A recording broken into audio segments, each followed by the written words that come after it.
Can you hear me, Triple L?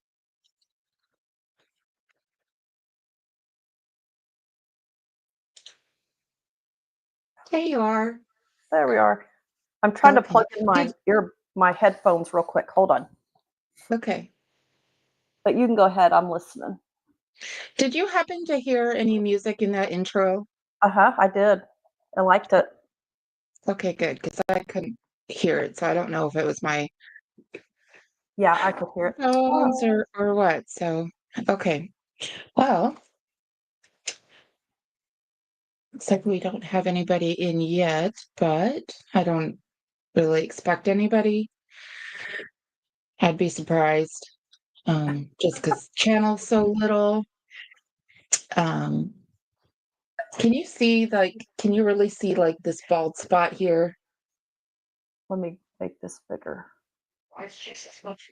No, I Does can't. it looks okay? Okay, good, because that's where the shaving incident The mishap happened. Yeah. I don't do that again. I've never used cat clipper or cat shavers before. So it's like, oh, let me try this on myself first to see how well it works. And it works really well. I can't figure out where to plug these in at. Are we online? Yeah, they can hear Yeah, us. we're on. Okay.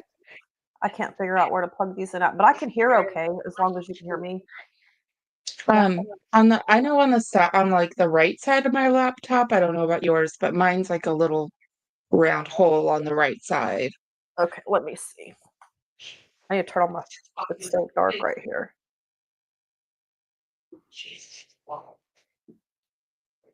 I don't on here. Kidding me? Like, only one shame on you, you'll be twice.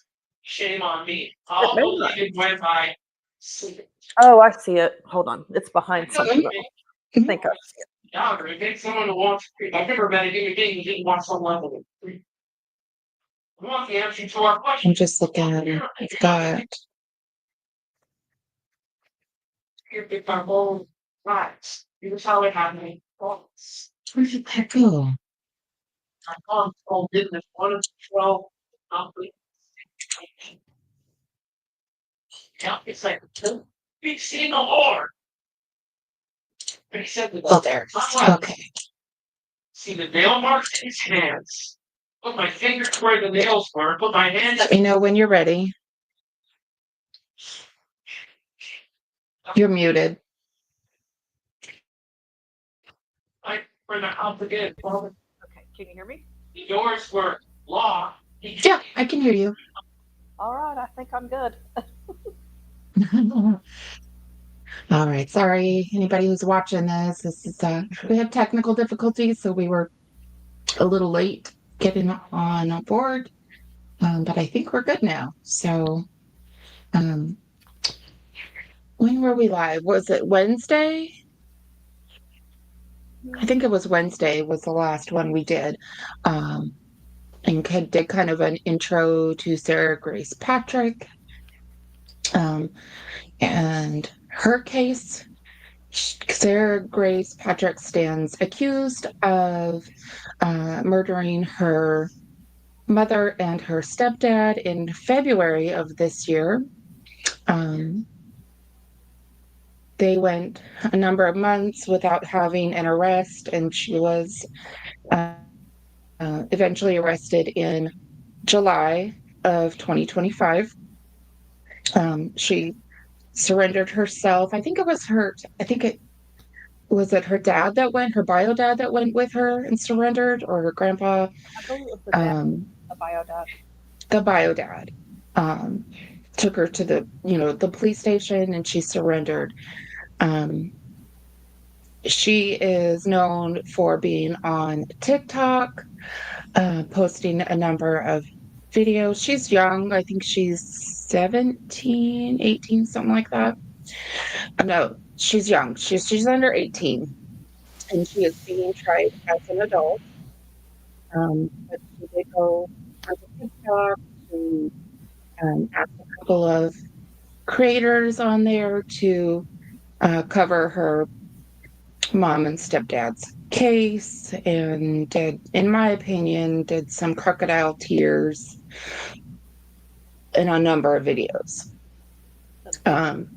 The prosecutor or the DA says that they have a mountain of evidence against her.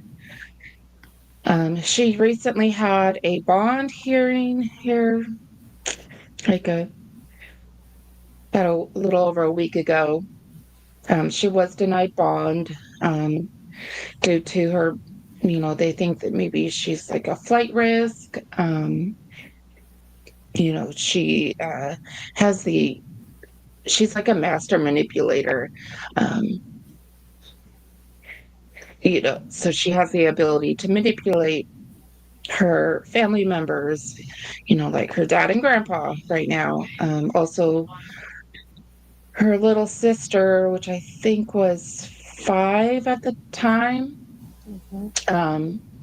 who was the one there that found her parents deceased. So she is at risk for,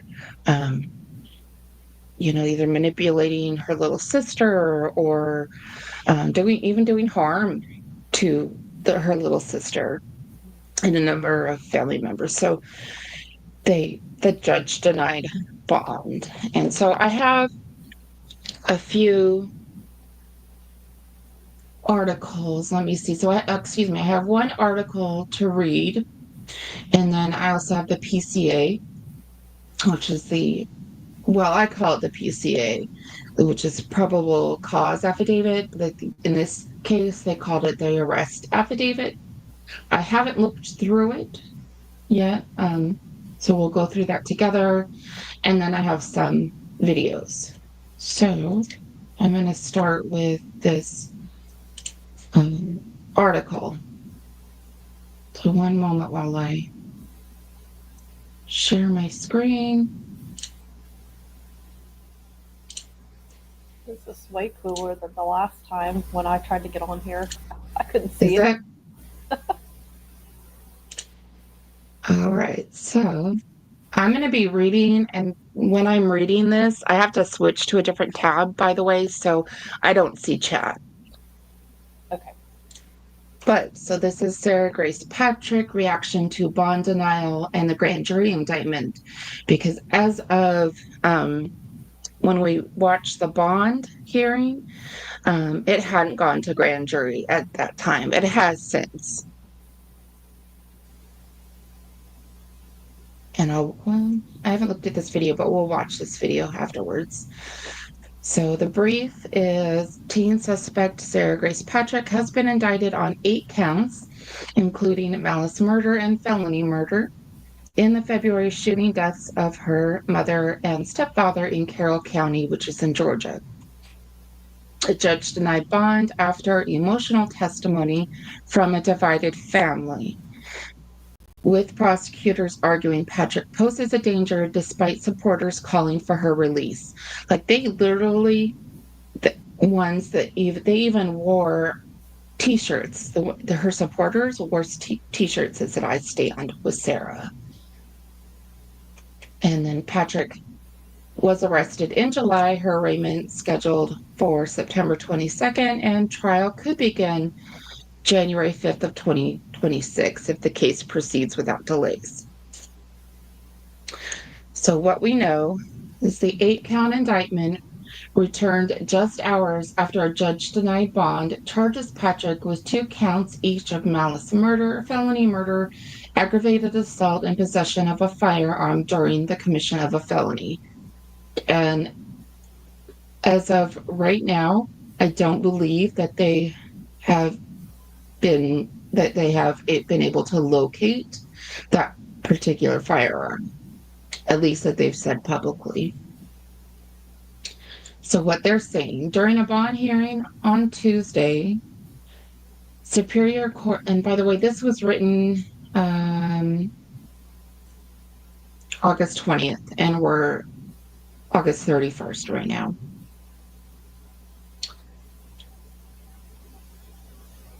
Where am I? During a bond hearing on Tuesday, Superior Court Judge Dustin Hightower heard emotional testimony from both sides of the teen's divided family. Relatives of stepfather James Brock asked the judge to keep her behind bars, expressing fears she could harm others. We are very thankful that the court has recognized the seriousness of this case and made the decision to deny bond, said family friend Kelly Brown following the hearing. On the other side, supporters, including family friends, and her pastor, insisted she is not a threat and promised to supervise her if released. She's innocent until proven guilty. They've taken a different view. They're angry and it shows, grandfather Dennis Nolan said. And I have a video from Long Crime, 2 videos, one for the grandfather and one of the bio dad that we'll go through.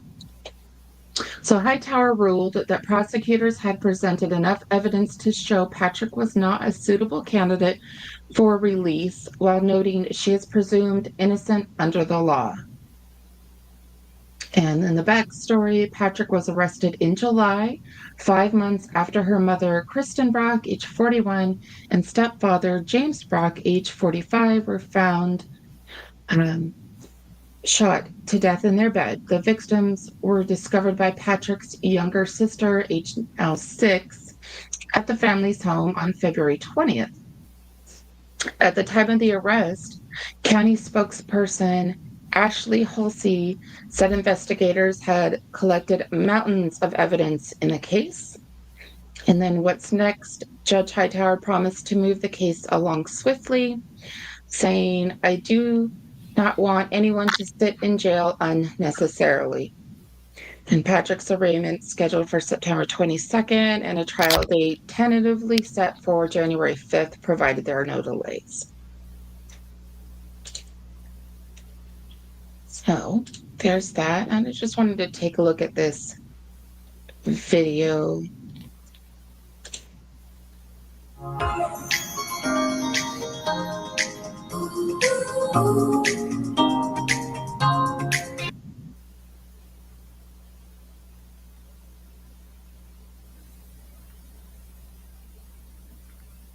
It did hit play. What's going on here?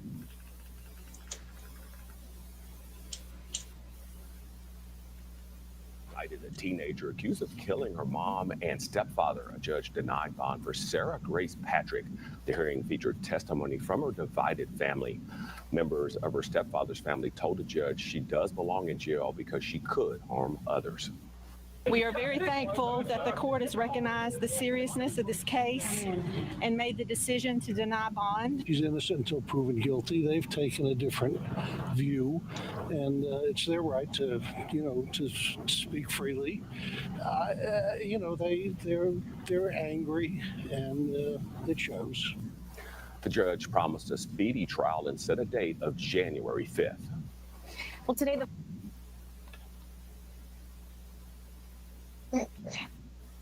So there's that.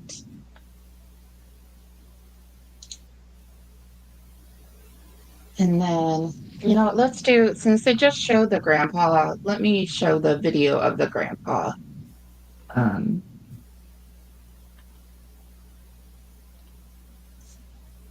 before we do the PCA.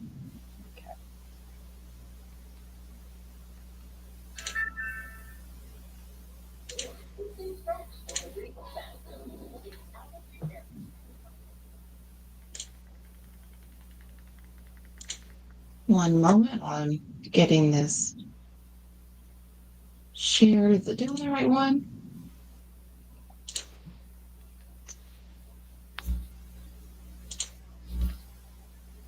Okay.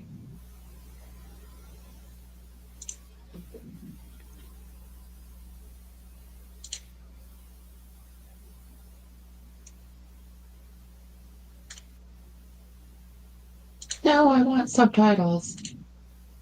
Let's do the playback speed. Speed it up a little bit.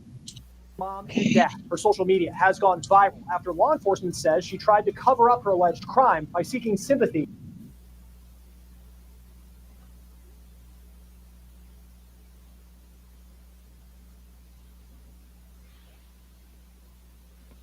On TikTok, but we spoke with Sarah Grace Patrick's Sorry, y'all. grandfather, I who don't says have there is more to premium. this story. Can't Do you afford believe it. she's the one who did this?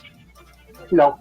So I'm gonna do my best to But he believes Sarah Grace Patrick is innocent, skip through and the what he commercials. says she told him from jail. We're on the case presented by Law and Crime. I'm Chris Stewart.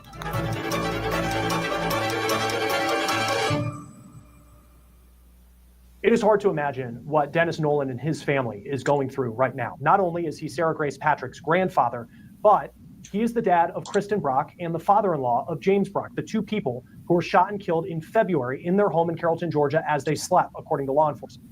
We are not a traditional cafe. We're completely unconventional. And my website really has to capture the same magic.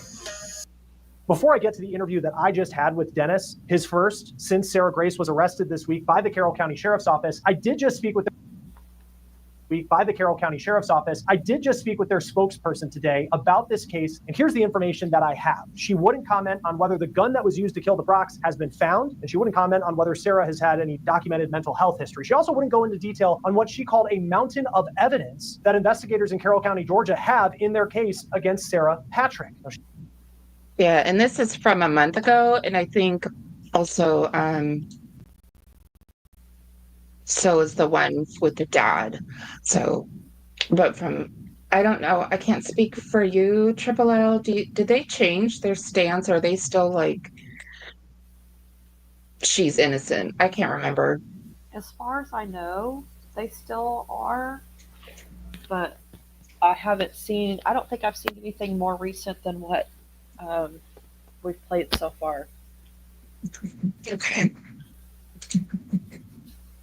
She said Sarah cooperated with the investigation into the death of her parents on February 20th. She was the one who called 911 after investigators say her little sister, who was just 5 at the time, found Kristen and James, her parents, shot dead, still in their bed. Today, we can confirm that an arrest has been made in the case.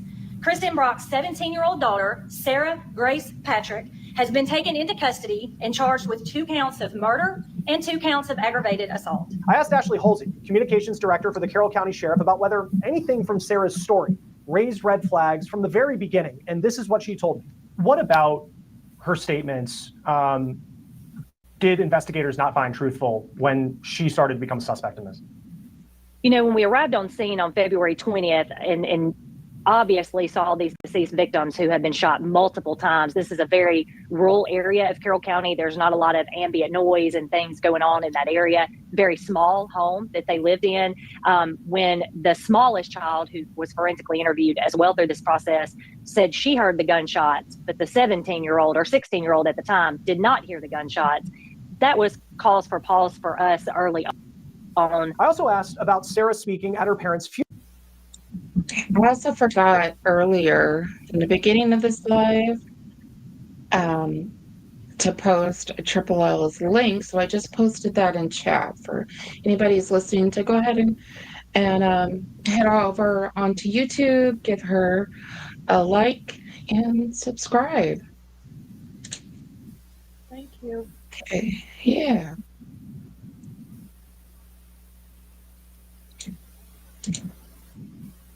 funeral. Here's part of that speech per WSB TV. Although there's nothing we can do to bring them back, we still have control over how we treat people. Here's what Halsey said stood out to her. For me, watching it online, I wasn't there in person. I don't know. And I have this, I have a snippet of this particular video. This is what she did at their, what was it, their funeral. So I have a little bit of this from another creator on YouTube showing it. If she had real tears, I can't feel that emotion necessarily through watching it online. However, I think, it was more like a speech. It was very scripted. And then at the end, she said, and I'm sorry. Now, she may have been sorry because she was showing emotion possibly throughout that eulogy, if you want to call it that. But she also could have said it meaning something deeper. We just may never know exactly what she meant by that, but it did raise my eyebrows. Halsey also said in announcing Sarah's arrest that more arrests are possible in this case. I asked about that. Here's what she said. I know another part of your news conference that has a lot of talk is the idea that there could be more arrests. What did you mean by that? So basically, throughout this course of the investigation and working with Sarah, investigators have been speaking with her throughout. It's very possible that others are involved, whether they had knowledge or whether they assisted. So there's a possibility that maybe Sarah's boyfriend might have some involvement. I need to do some further digging into that. I know that there's some accusations of drugs in regards to her mom and her stepdad. I don't think it was anything hard, so I'm not gonna worry about it. I think it was mostly like pot, if I recall. Her step. What's that? That's all I have seen also. Yeah. Also, her stepdad had, oh gosh, what was it called? He was on the list for like a heart transplant. So he was on this, I can't think of what it's called right now, the machine that kept his heart going. And I can't imagine him doing anything illegal. I just can't. Anyway, but that's my opinion. We're still investigating that aspect. We're still conducting interviews this week. So even though an arrest has been made and we're grateful to bring some closure to the family, as tough as that may be for them, we still have a lot of work to do. And our main goal is to provide full justice for those victims and closure for the families. And just clarification on that, would you say you're interviewing potential suspects in this case? We are interviewing potential suspects and anyone that we feel may have information. What we know about Sarah Grace is that she was 16 at the time of these murders, and she was very active on social media, and she was very active specifically on TikTok following the murders with her mourning. She was very public about that. She reached out to TikTok creators, at least 3 from our count, encouraging them to look into this case. Now, we know that she was doing that up until at least last month. One of those creators told me that Sarah Grace said that the story would get a lot of views if the creator covered it. Sarah Grace Patrick. After her mom and stepdad's deaths, she posted some wild TikTok videos where we'll go into those in another live, but it's like, girl, you really aren't in mourning. What? You really are. I still didn't hear you.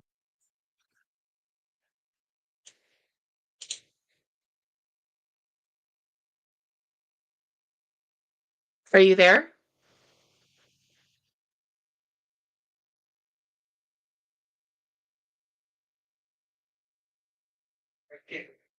Okay, well, Triple L, I'm gonna continue playing. Are you there? There you are. I didn't hear what you said. It's all right. I didn't say anything. I think it was my phone. I was trying to mute it. Sorry. Oh, it's okay. So I'm going to continue this. And just for because of fair use, I do have to stop, frequently and provide commentary. Plus, I do it anyways because it's just how I am. is Right. accused in the murders of her mom and stepdad. She's facing 2 charges of first-degree murder and 2 charges of aggravated assault. She has yet to enter a plea. Her grandfather says she's innocent. He also says that he spoke to Sarah Grace Patrick, his granddaughter, since her arrest, and she says that she's innocent. Here's our interview. Joining us now is Sarah Patrick's grandfather and Kristen Brock's dad, Dennis Nolan. Thank you for taking the time to be with us. I can't imagine what you and your family are going through.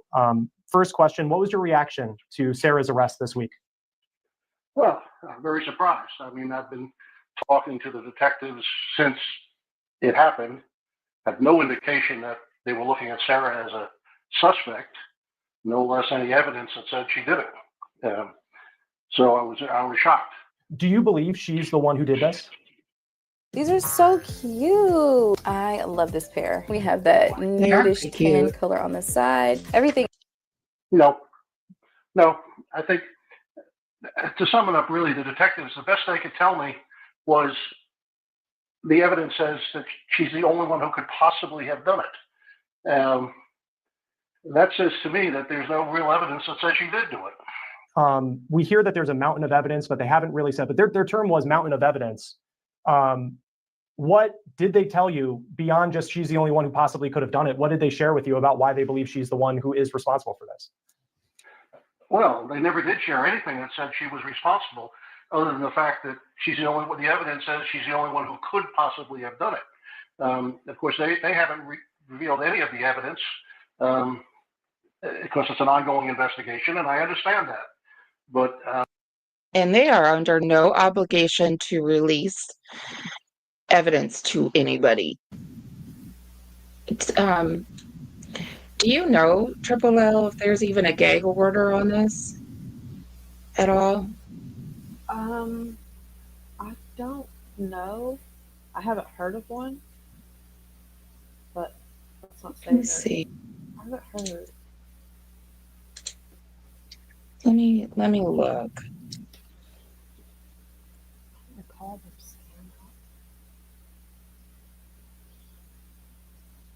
them Grace. Gag order. It talks about the bond, what they know.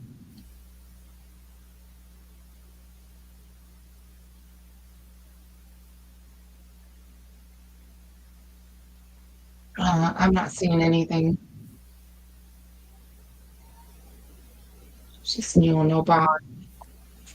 Jury indictment. Oh, where's my screen? Oh my gosh, screen. Scared me there for a minute. Okay. Yeah, no gag order, but yeah, they don't have to release information to anybody. Ellie doesn't.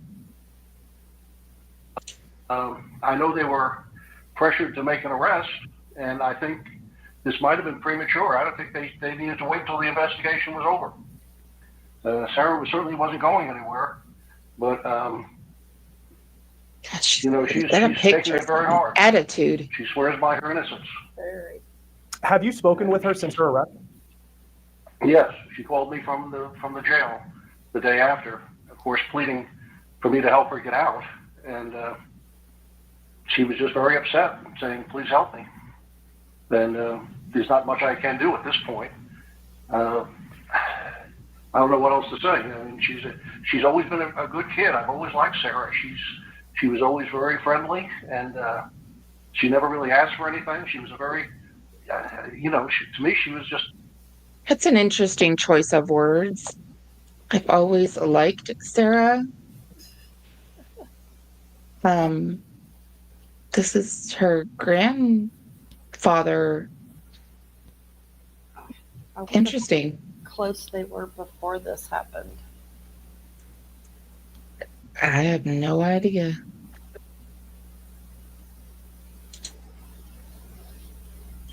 An ideal child. She just graduated from high school. She was very proud of that. She was working 2 jobs. She was doing very well. And I don't understand what could have ever, if she did do this, what triggered it. If you, during that phone call, asked her if she had done it, what did she say? I didn't ask her because it was just assumed she didn't do it. I wasn't going to accuse her of doing it. advised her to cooperate with the authorities, and we, wait and see, and hopefully get her through this. And she maintained her innocence on that phone call. She said she's not the person. She said, I didn't do it. She said, why are they doing this to me? And I'm sorry to go back to February 20th, because I know you lost your daughter and your son-in-law. But what did Sarah tell you about that night in conversations that you had? Just that Jaylee, her daughter, went in to wake them up. She came back and Jaylee said she couldn't wake them up, and Sarah went in and found them, deceased. And she called 911, and that's all she said. She's never gone beyond that. I know this is kind of a difficult question, but law enforcement said that they found it suspicious that Sarah would not have heard gunshots in that home. And that was something that in the beginning started, I guess, it was a red flag for them. And that a 5-year-old would go in and potentially hear gunshots. And I know James had a heart machine, but then Sarah would not. And that they found suspicious. What do you say to that? Well, I don't know. The house was very unusual, and her bedroom wasn't next to theirs, but Sarah claimed that the TVs were on. I know they were on in both rooms, and I don't know. It did seem unusual to me that she didn't hear the gunshots, but at 1:30 in the morning, she was asleep. I know I'm such a solid sleeper.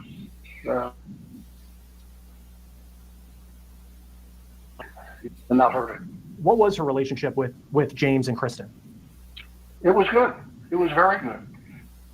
Here Thanksgiving with them, and we had a good time. Everybody was happy, and it was good conversation. In regards to it being a good relationship, I think at least her stepdad would probably disagree. From my understanding, there was some tension in that relationship. I believe also Triple L, I haven't looked at it yet, but I think he sent me texts between her mom and her. Yeah, there was a few texts that they showed. I thought all this time that he was her dad's dad. I didn't realize it was her mom's dad till just now. Oh, I missed that. Well, I mean, The dad. either way, he's a grandpa on either side. Doesn't matter. But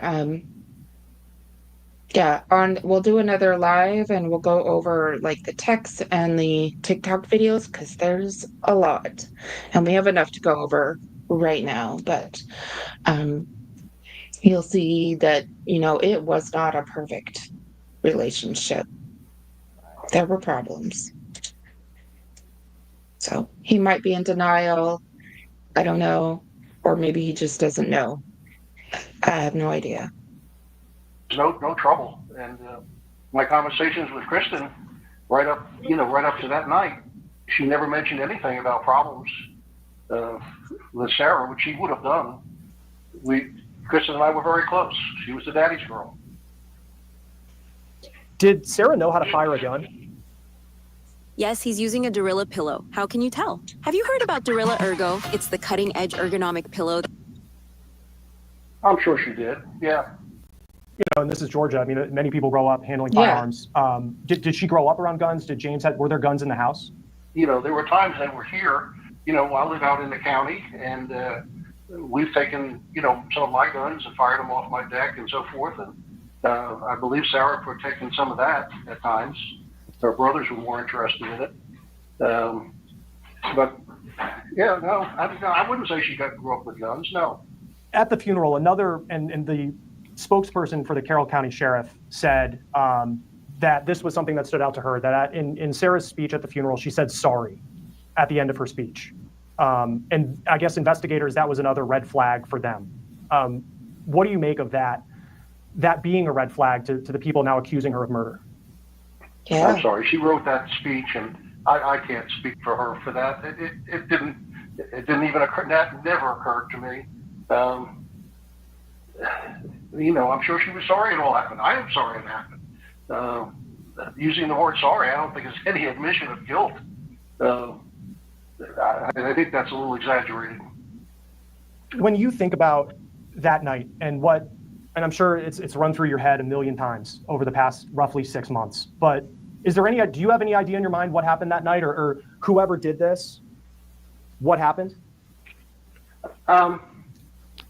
You know, I have theories. I'm not gonna do anything now. I've told the detectives about what I feel and what I felt at the time, and I know they're investigating that, and I don't want to say anything at this time because I hope that and I know their investigation is still going on, and I hope that it all comes out.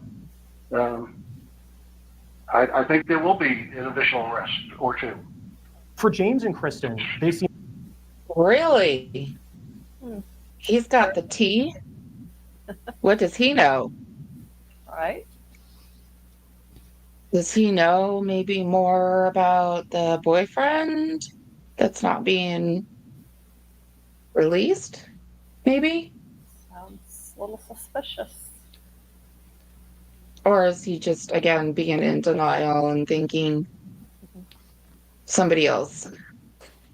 Right. And that maybe, just speculation, right? That maybe Sarah will rat them out or something. Who knows? I was just curious, but that's interesting. I mean, they were churchgoers, seemed to be very beloved by members of the community. Is there anyone who might have had a problem with them? Not that I know of. They lived in Carrollton. I'm up here in Rome, and we didn't see each other that often. But I didn't know of any problems. I know they were very happy. They were just baptized again, and they loved that church, and they were very active in it at the time. Did Sarah have any challenges in terms of mental health issues or anything like that you were aware of? No, not at all. Not at all. And law enforcement had said that she had moved around a bit. Who else was she? How long was she living with the Brocks? That statement, I must have been in another world, because that's not true. She was living with the Brocks in that house for as long as they've lived there. She would go see her father once in a while and maybe spend a weekend with him, but no, she was living in that house, as far as I know, from the moment they purchased it. There's a lot that's been made about her social media, her TikToks, and... Yeah, but what about before? How long did they have that house? Do you know? I don't know, but I thought that they meant she had moved around after this all happened. I thought that's what they meant. But And that's possible. Like, she was underage still. She couldn't be home alone. yeah, because they had said earlier on something that it was after, I thought. But I don't know. Maybe they'll say more about it. I know it's not easy to see any of this on the news media, but a lot of people are saying she's accused of this murder, but here she was presenting as if she was someone looking for sympathy, or even in some cases reaching out to people for views, to have creators and TikTok people, cover this case. What do you make of those accusations against her? Well, first of all, I haven't seen. I don't use TikTok. I don't know how to use TikTok. I've heard that, but Sarah was upset, and she was, she was a 17-year-old young girl who was trying to be glamorous. She was trying to get her life together. I don't know about anything. I haven't seen anything that says that to me, that she was trying to do anything other than just be a 17-year-old girl. They all get on TikTok or whatever media, and they show off. I mean, that's not unusual. Was there anything else that law enforcement...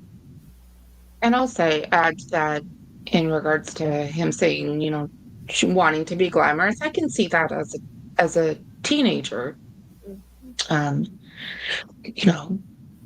Looking nice, wearing nice clothes, doing, your makeup, being a female. And she was, and is, in my opinion, still quite pretty. And I love her hair. But she had her world turned upside down. And I just, at that age, I just couldn't picture myself posting those kind of videos that we'll see in a later live. Like she just, it was like nothing happened.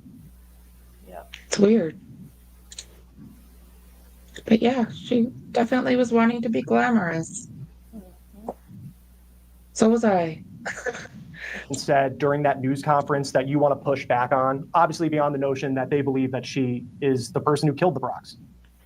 Well, the notion that she was moving around, that she was, they keep saying a mountain of evidence. Well, if they present the evidence, maybe I could have, think differently. But until I see the evidence, I mean, she's innocent until proven guilty, unless things have changed in the law. But they've yet to show me that she's been proven guilty. And then just a couple more questions for you, if it's okay. For people who have only seen the outside of the home when it was a crime scene, and I know you talked about an interesting makeup of it, but take us inside if you can and just describe what that home was like, where unfortunately this crime took place, and then where everyone else was inside the house. Why did no one tell Washington drivers about this new rule? If you are currently insured, drive less than 50. Well, the house was originally a very small home that had 2 or 3 additions put on it in the back, and it was very unusual the way the bedrooms were laid out. Kristen and Probably James' not bedroom as was, in fact, in unusual the as the far right Idaho of the house, 4. but Sarah's bedroom was on the far left, and there was, if I remember correctly, there was at least one bedroom and some basic, I don't know what kind of room, just a general room in between. So it wasn't like her room was right next to their bedroom. It was sort of down the hall. Does Sarah have a lawyer? Not at this time, no. And when do you expect to speak with her again? I'm waiting for I'm sure she's had an arraignment by now, but I haven't heard. And waiting for the arraignment, the bond hearing. If there is one, I think there has to be one. I'm sure she'll probably call us at any time. Is there anything that I missed that you want to make sure people know? Not really. I think we pretty much covered it. I mean, Sarah, to me, again, I don't think there's no evidence that I'm aware of that says she did it. And for the police to just say that she's the only one who could possibly do it, that to me is circumstantial and doesn't warrant her arrest. I think they need to finish the investigation, and hopefully other factors will come up, and she'll be cleared of this. Dennis Nolan, again, I'm so sorry, we all are, for everything your family's been through. Thank you for taking the time to be with us. You're welcome. Thank you. Have a good day. That will do it for On the Case, presented by Law and Crime.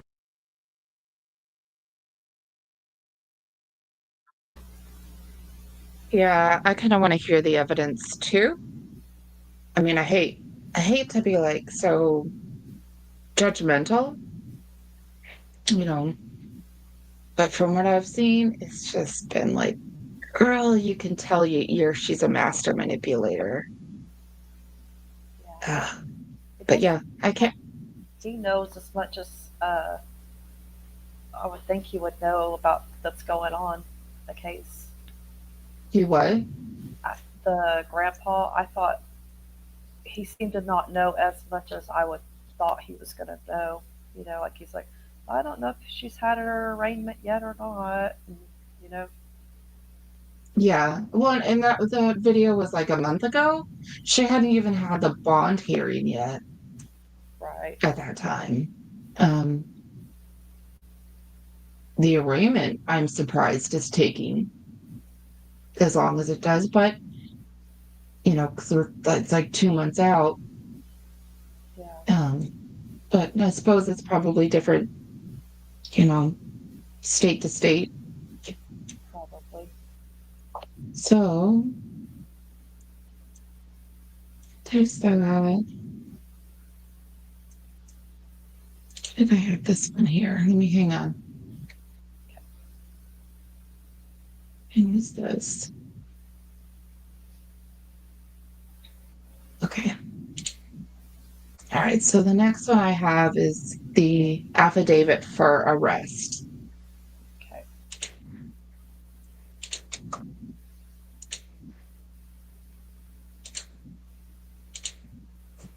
Takes just a minute to get everything shared.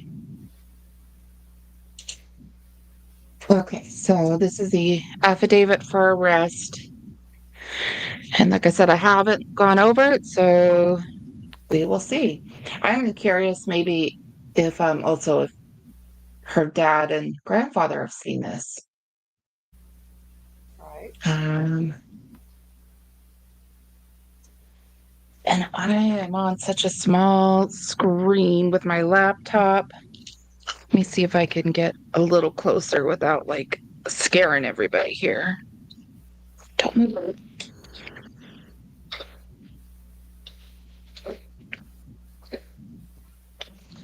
Oh, hang on.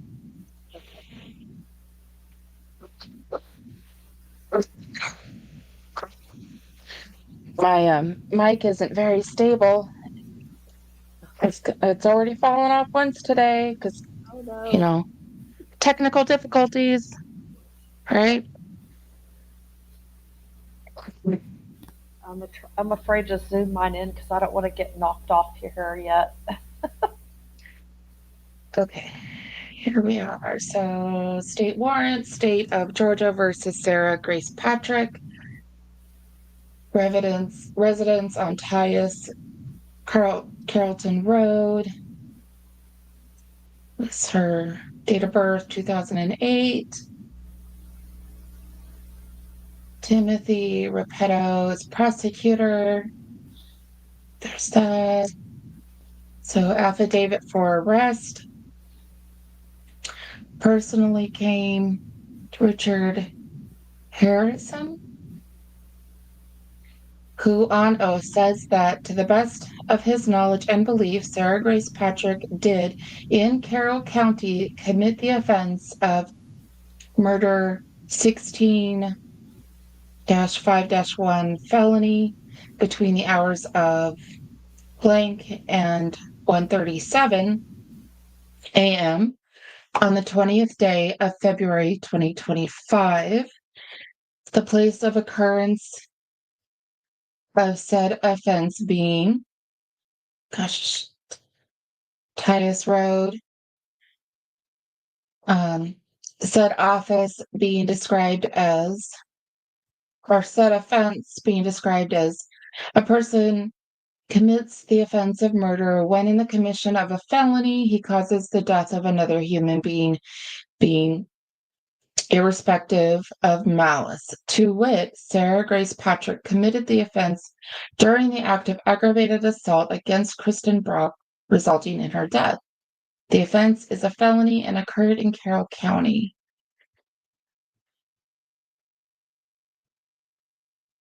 Did they do two then? One for her mom and one for her stepdad, maybe? Maybe so. Yeah, they did.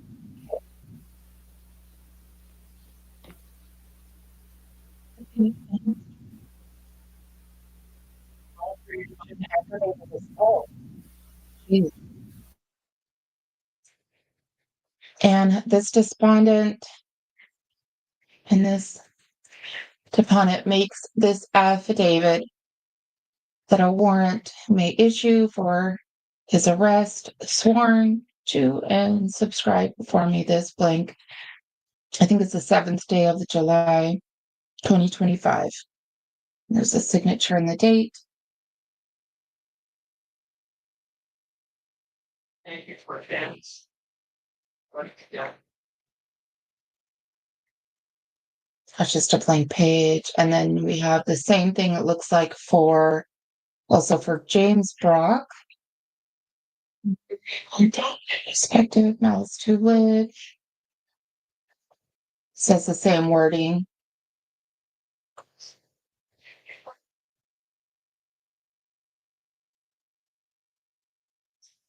Same dates, blank page. And then this is us for Kristen Brock.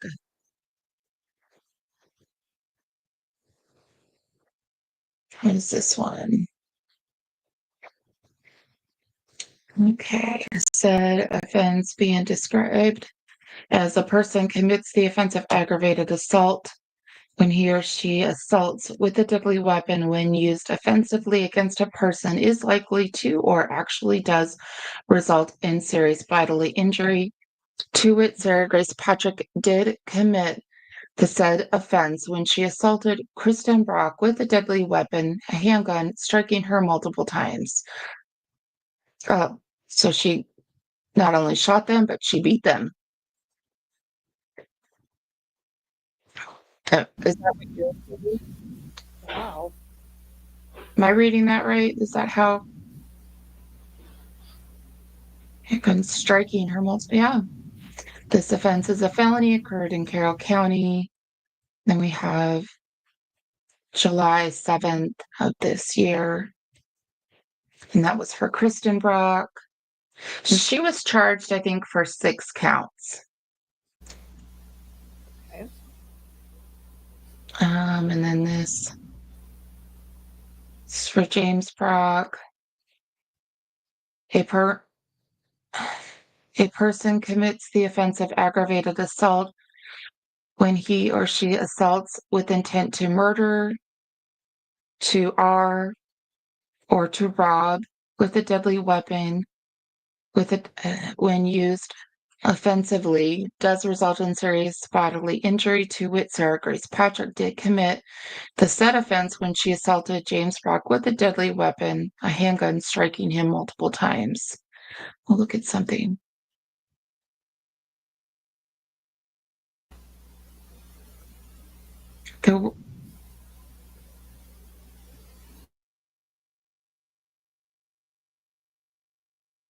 This wording is definitely like they left out the R word on hers for Kristen Brock. And on James Brock, it says with intent to murder, to or to rob. They left that out on Kristen's part.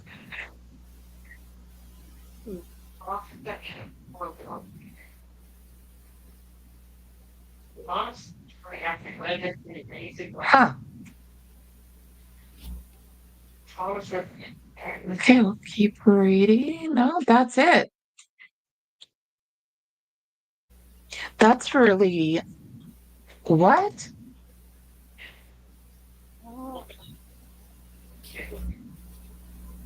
And our guide said head first drove through the city into a lot of being. Wow. Okay, well, I mean, I guess from what I'm reading, it doesn't mean that that's what her intent was. I guess it's just she just included in it. Yeah, it's just her Either or striking. But that's interesting that it's, I don't know, maybe it's a typo. Who knows? But dang. All right. Well, there's that. That's pretty basic. On Kohlberger's, they went into, I think, his PCA. I don't have it. Never had it. Yeah. Probably never going to get it. And I think it was his PCA, but I could be wrong. But didn't on some form they listed like a whole bunch of stuff, like a lot of stuff, right?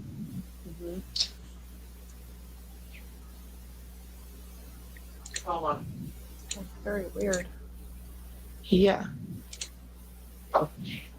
So that's pretty basic, which I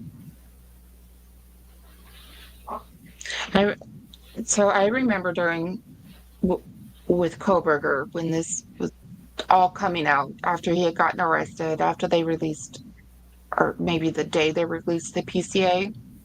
I followed a former detective on YouTube, and he said that he was really surprised that they even released to the public the amount of information that they had. He said it's generally, those PCAs are generally very basic. And then he said, you know, that the evidence that they had against him must have been monumental. So I would expect. Like the Thompson was saying that he was never going to do a plea deal because they had such overwhelming amount of evidence. Mm-hmm. Yeah. Well, we've seen it all. I mean, everybody's got their own opinion on that one. But so that PCA is what I would expect to see, I guess.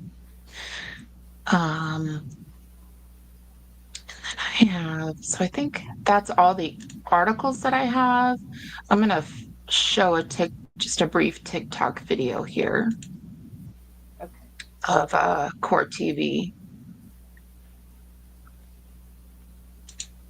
To be honest, it's just because I don't remember why I have it up on my screen. So we'll see.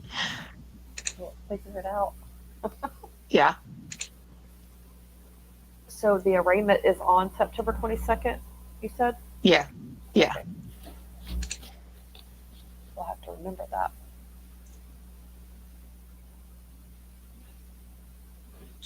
Okay, this one. Yeah.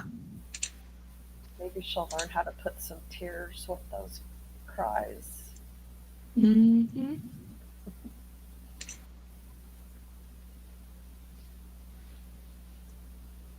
Those dangerous. Some people just belong in jail. Before their trial, before a final disposition, some people are way too dangerous to be walking among us. And sometimes those dangerous monsters don't look like monsters. Like in the case of Sarah Grace Patrick, the 17-year-old Georgia teen who's accused of murdering her parents and then turning to TikTok for sympathy. This little alleged monster is seeking bond ahead of her upcoming trial. Alleged monster. The court should deny that request and keep her locked up. Gotta appreciate the reasons, I honesty. say this, my friends. Number one, she's arguably a danger to society. She has a younger sister as well who discovered her parents were murdered. And that poor child doesn't need to be traumatized any further or have her safety put in jeopardy. Number two, she needs to be forced by the court to comply with any recommended mental health treatment. I guarantee you that the court already ordered her to undergo a mental health evaluation. And if she's in custody, she'll be forced to comply with any recommended treatment. And if these facts alleged are true, this girl is in much need of treatment. And number three, the charges against her are as serious as they come.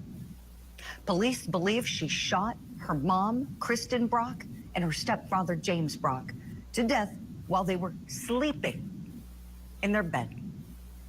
Now, the allegation here against this child is 2 premeditated murders, made even worse then by what happened allegedly after the fact. Allegations of her trying to socially engineer the court of public opinion on TikTok. So for all these reasons, I say keep her in, keep her watched, and keep her away from her little sister. Mm-hmm. Yep. Yeah. I would agree. It's just crazy what these teenagers will do on these social media apps for attention. Yeah. That's what this has to do with anything about that. So I do have to get up. This is, even though I'm like sitting on like whatever you call those, like donuts. Oh, uh-huh. It's, I'm a big girl. It flattens. And if I add another layer, well, it's just too uncomfortable. Right. All right, so I'm gonna play this. So I'm gonna give credit. This is to. Oh, let me share my screen. Dang it! Come on.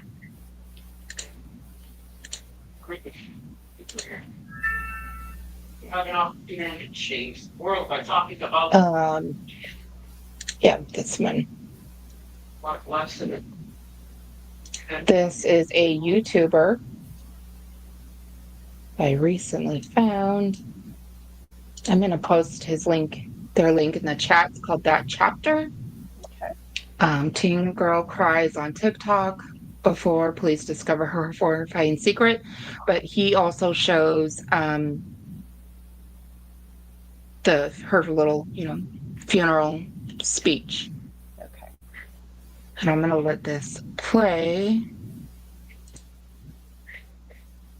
I think the certificate really prepared me for this ever-changing comeback moment because it gave me a tool in my This isn't easy. I don't know if I need to do this all the time, but I'm really happy I get to do this. But just bear with me because I stutter a lot. Oh my God. Laugh at the confusion, live for the moment, and know that everything happens. This isn't easy. I don't know if I need to do this all the time. I'm really happy I get to do this. But just bear with me because I stutter a lot. Laugh at the confusion, live for the moment, and know that everything happens. I love you guys, and so do I. And so do they. I'm sorry.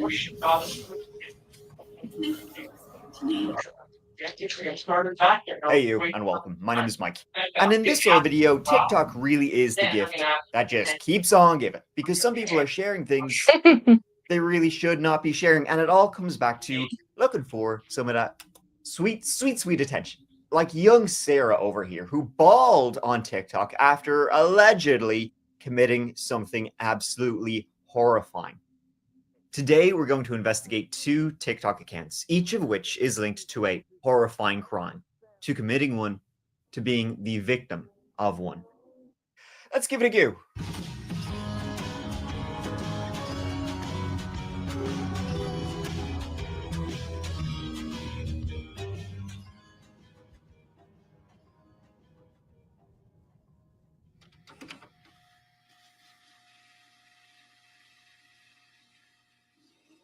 Our first case, it takes us to Tyus, a small community almost on the Georgia-Alabama line. The population there, if you haven't asked me, and I know you do, is a titty touch shy under 600. The story of this case begins early on Thursday, February 20th, 2025. It was then that Carroll County deputies were called to a house on Tyus Carrollton Road. There had been a report of a shooting in the house. Bodies had been found. Deputies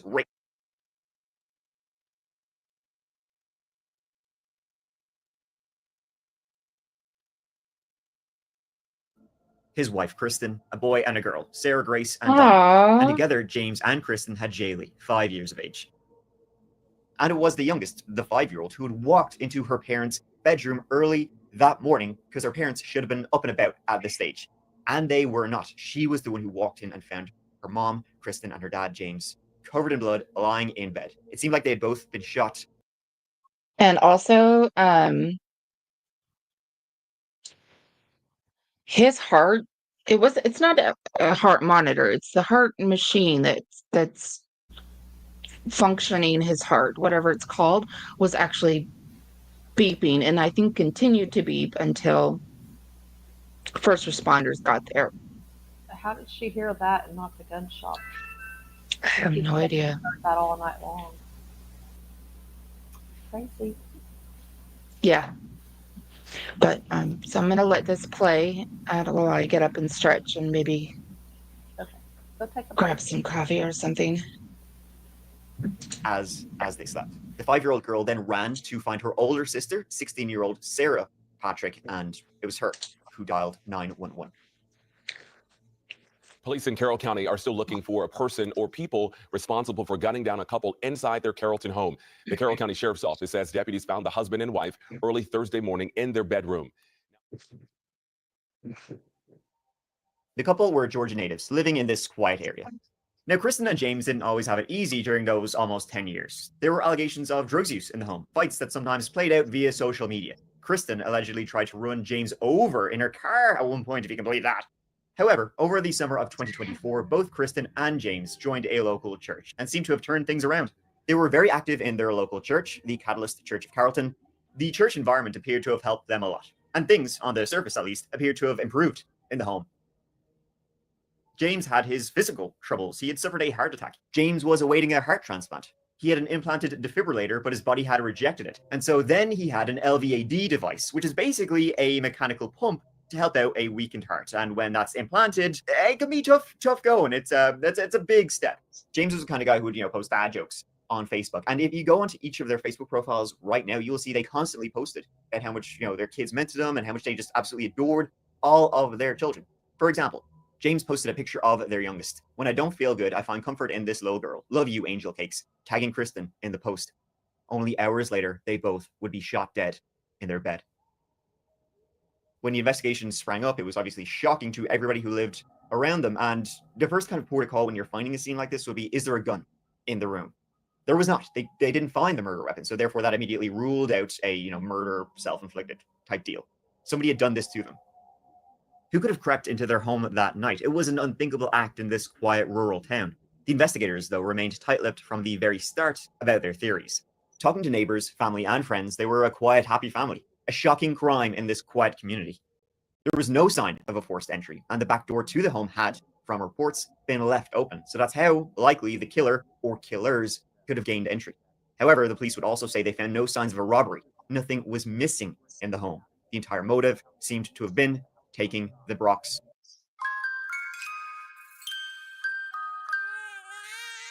Big ideas don't come easy.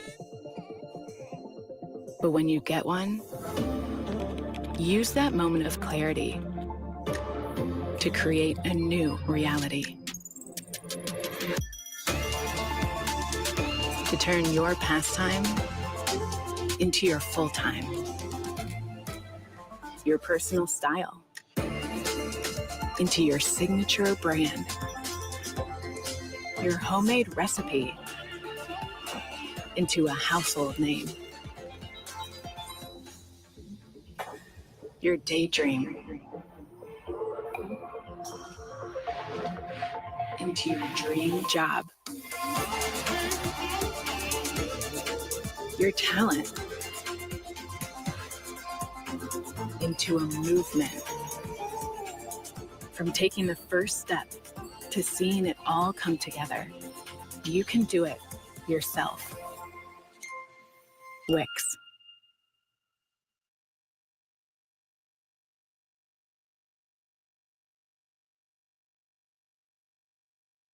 Lives. The police and the sheriff's office were absolutely determined to solve this horrifying murder. They would be at this house almost every single day going forward, gathering any neighborhood CCTV that they could find. Kristen's own father, he would offer $5,000 for any information leading to an arrest and conviction in his daughter and his son-in-law's murder.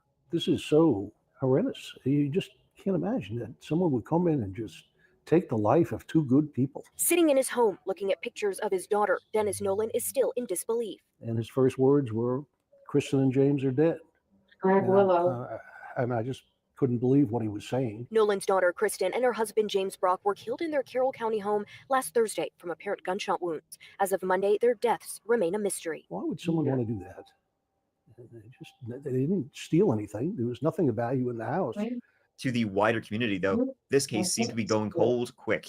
Police made fewer and fewer announcements as the weeks went by. Sarah Patrick, the 16-year-old daughter who still lived with her family, she would post tearful videos on TikTok. She'd even given the eulogy at her mom and stepdad's funeral. Again, a tearful eulogy. It's very upsetting. For those of you who do not know me, my name is Sarah, and I'm Kristen Brock's daughter and James Brock's daughter. I got my Willow. She wants to be cooperative. Say hi, everybody. I don't have my headphones on. As soon as I put my headphones on, she's going to want out. Hey. Hi. Pretty. For James, She's like all the life lessons you taught me for being the best bonus dad ever. Your heart will find you here in heaven, and neither of you will be in any pain anymore. Although that gives me so much comfort, your fight was not supposed to end there. Let me see. And for my mother, everything we went through does not define us. Yep, she's out. You're a beautiful, kind soul with so much gratitude and so much being strong. And you taught me so many life lessons, and some of you just recently taught me that there were letters you sent to James in 2018. When I first read it, I smiled and I cried, and I got chillbumps. But every single time I read it, it puts me to a lot of peace. I love you guys, and so do I, and so do they. I'm sorry. And folks, before we continue, let me talk to you about the greats. And we all know the greats are greats for a reason. I mean, don't you just love it when a classic comes back into your life like an old friend? Horror movies and franchises that have been quiet for a few years, but then they come stumbling back to life. Feel good. And they're not going to fall out of my big fat head.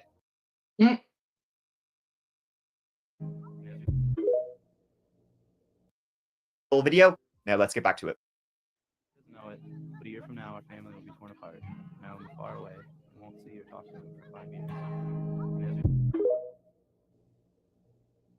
She would bawl in videos and post tributes to her past mom, who she clearly missed ever so much. Yeah, and again, on the next live, we'll go through all of these TikTok videos, and you'll see that she's just and she's clearly learned how to manipulate everybody. But the police were like keeping their mouths shut from get-go and released almost nothing about who could have done this to the Brocks, which makes the entire case even just that more horrifying when it seemed like the police publicly at least had nothing to go on. And so it's like when you have something so horrifying, it's hard to imagine, but yeah, life just sort of goes on. Sarah Grace Patrick, she, the person who called 911 that very morning, she kept posting on TikTok, posting about doing the moves and the things and all of that, all the TikTok things that people do. Sarah and her 12-year-old brother Donnie moved back in with their biological father, Doniel Patrick. Apparently, Sarah had wanted to live with him originally, and Doniel posted on his Facebook a note that Sarah had left for him. Dear Dad, I love you so much, and I don't know what I would do if God didn't send you. I love you, and I know a lot has happened, but just know I love you, and we got this. Sarah Patrick. I'm so proud of you. Thank you for being an amazing dad. After all that her and her siblings had been through, it would be an understandable thing to write to your father. Sarah would in fact use his social media a lot after moving in with him, using his phone as hers had been seized as part of the investigation. It's Sarah, Kristen's daughter, for those of you who didn't know. This mostly says what happened. However, the parts he didn't know at the time was Jaylee, my sister, had found them and came to wake me up. I won't go into further detail, but know that there are things on the news that are not true. But the rumors and the assumptions do not help, unless you contact the police about it. However, I trust in God to make this right, and I know he will, and the truth will come out in the end. If you know something, please, please, please speak up. I beg of you. Because this split me and my sister up after such a traumatic day none of us deserved. My animals had to find new homes. My home is gone, and I can't even get my wallet or clothes or anything, even Bible. I lost my sense of safety, and most of all, they took my mother and my stepdad that was there when my amazing father couldn't be. It's been horrific, and I would like if people would hug their families extra long after you see this. I wish I got up and hugged her when I said goodnight. You never know how much you'll regret not doing it until it's too late. I pray for whoever did this, but this was not right, and I need answers why. Sarah later graduated on May 21st, 2025.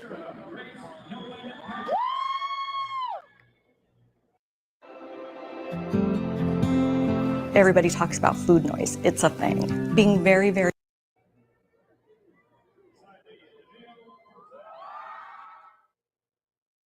I mean, she was obviously not even grief-stricken enough to she even attended her own graduation. Like that, you don't really have to do that to get your diploma.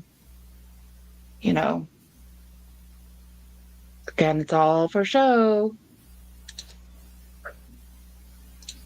Now, racking my brains to see why I'm focusing on 5 whole months after the double homicide that occurred in February 2025.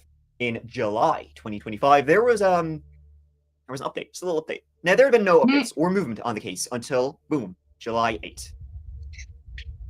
When it was announced, they had arrested now 17-year-old Sarah Grace Patrick for her parents' murder. It was shocking, to say the least. The person who spoke tearfully at her parents' funeral posted these videos on TikTok, had allegedly murdered her parents in the middle of the night before waiting for her 5-year-old sister to be the one that found them.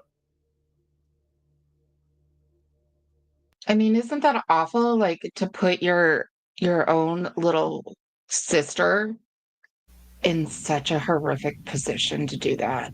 Oh, I know. She'll be messed up forever. Yeah. I mean, I don't know. Maybe she was thinking like, oh, she's 5. She's not going to remember. I don't think she cares. Beg to differ. you know. Was that little girl interviewed? Do you know? I'm sure. I can't remember if I've heard about it, but I'm sure she was. I would suspect she was, and there was also an older brother of hers, stepbrother. Was he in the I home? can't. I don't know if he was in the home for sure. I don't remember. And then there's the boyfriend. Mm-hmm. Today, we can confirm that an arrest has been made in the case. Kristen Brock's 17-year-old daughter, Sarah Grace Patrick, has been taken into custody and charged with 2 counts of murder and 2 counts of aggravated assault in connection with the deaths of her mother and her stepfather. While the case has not remained in the public spotlight in recent months, the investigation has never gone silent. The pursuit of justice does not end today, however. It is very possible, because this remains an open and ongoing investigation, that more arrests and charges could be made. Who knows what's going on in a young person's mind like that?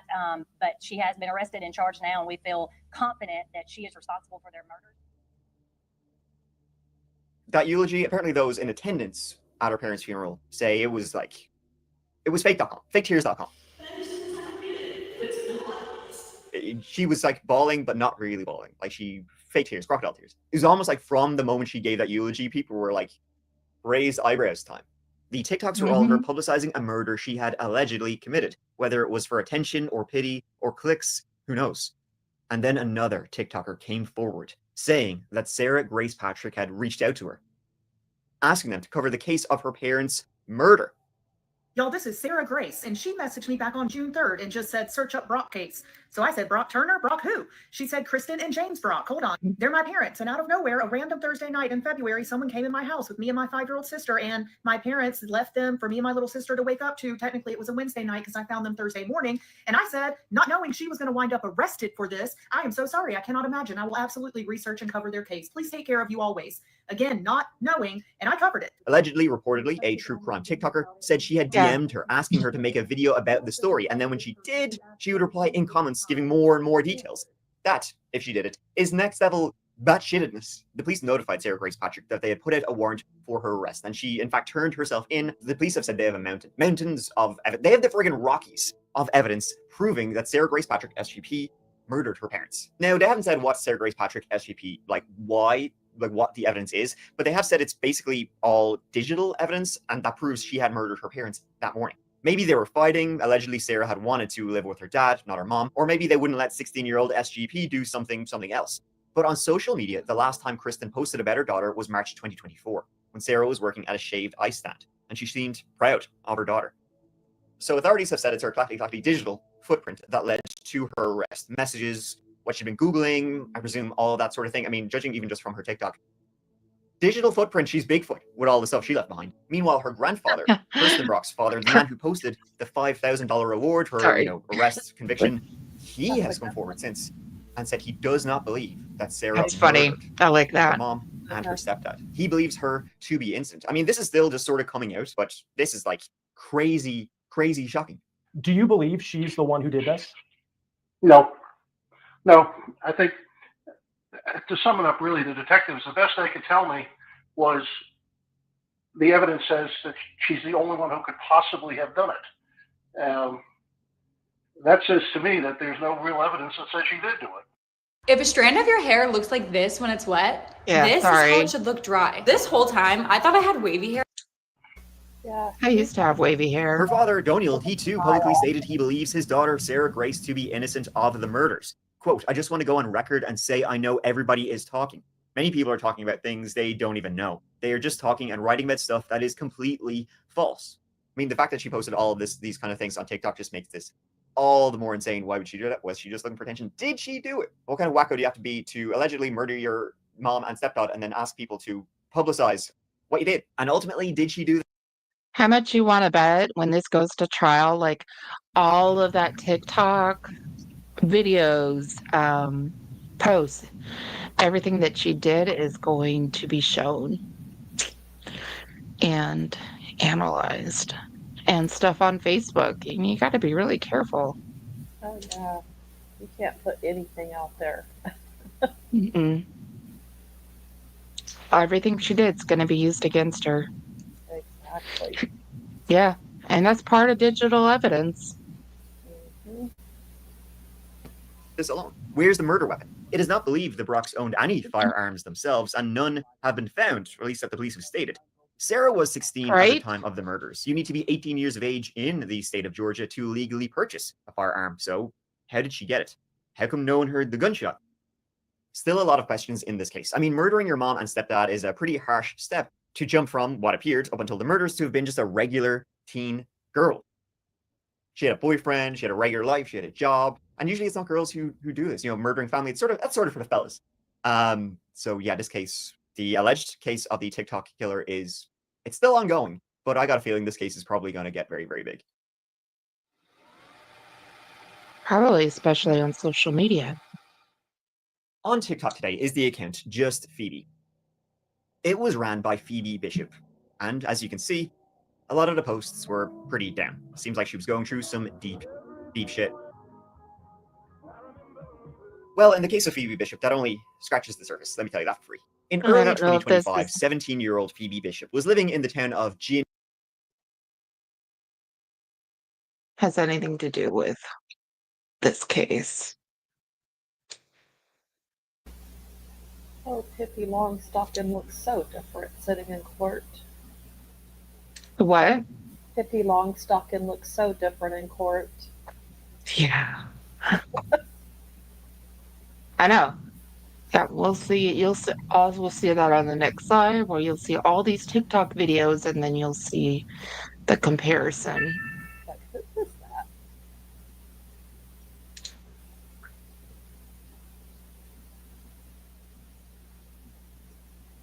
Yeah, that's got to be a different case. All right. So then, and then the last thing I have here is the dad's interview. Okay.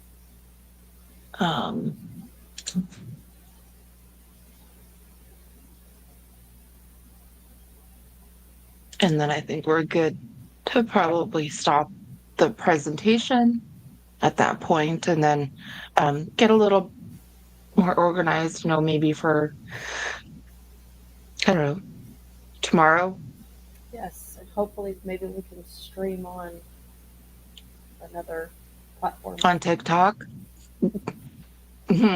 Right, because for this case, that's the place to be, right? Exactly.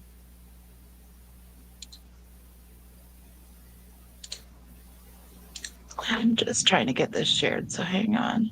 Okay. I don't even think I've checked out Facebook to see what's up over there with her yet. Yep.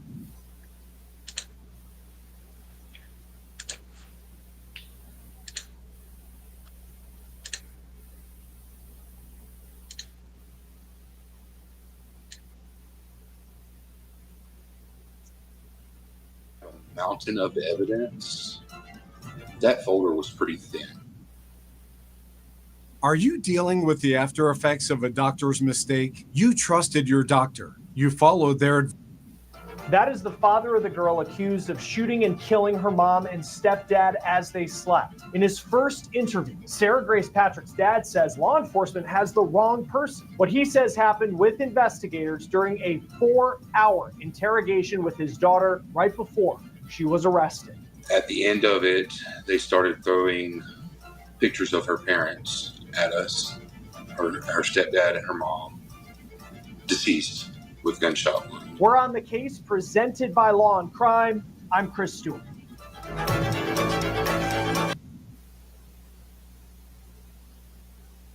February 20th of this year, the Brocks were found dead inside their home. Their stepdaughter, Sarah Grace Patrick, called 911. She said that her 5-year-old half-sister found the Brocks dead in their bed and then alerted Sarah Grace, who called the authorities. For the days, weeks, and months after the murders, Sarah Grace Patrick was very public on TikTok. She mourned the loss of her mom and stepdad, and she also reached out to content creators to have them cover the story. Y'all, this is Sarah Grace, and she messaged me back on June 3rd and just said, Triple L, do you know if she ever reached out to anybody on YouTube at all? Was it all TikTok? I think it's probably just TikTok, but I don't know for sure. I do believe that there, besides the allegedly speculating or whatever the other one, that one was, there was another one that I believe she reached out to. Yeah, I just can't remember. I didn't even think about them being TikTok versus YouTube, to be honest.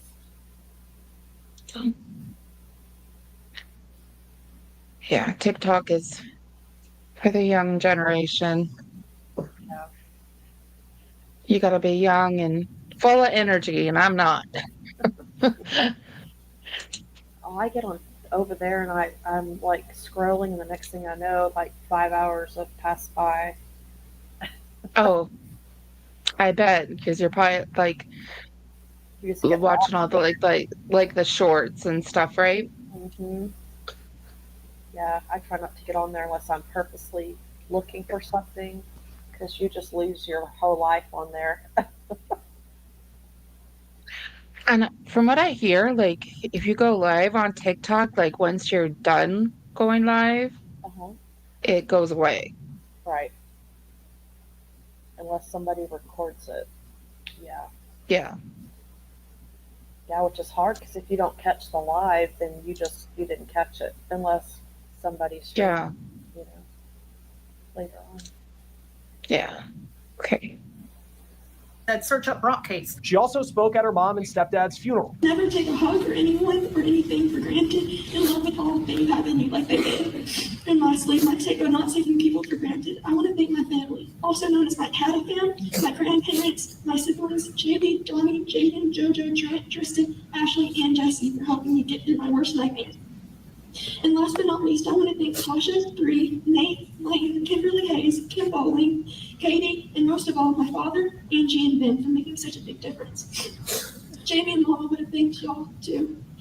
I love you guys, and so do they. I'm sorry. Law enforcement and James Brock's family have told us that they found that speech to be scripted and inauthentic. And they also found it odd that Sarah said sorry at the end of the eulogy. But you'll hear what Sarah Grace's dad has to say about that in just a moment. Daniel Patrick is Sarah Grace Patrick's dad. He says that his daughter is 100% innocent. He was with her during an interrogation the day before warrants were issued for her arrest. He says she also lived with him after the murders for 4.5 months. He drove her to the sheriff's office to turn herself in after they were told that Sarah was going to be charged with the murders of the Brocks. He spoke with me in his first interview since his daughter's arrest. Here's what he had to say. Joining me now is Daniel Patrick, who is Sarah Grace Patrick's dad. Thank you for taking the time to be with us on Law and Crime. There's a lot that I want to get to, but let's just begin with, I know it was a tough day, the day that you learned your daughter was going to be arrested. What was your reaction when you heard that news that that's what police were going to do? Are you researching dental implants? There's a lot of dental offices that'll talk about doing their teeth in the...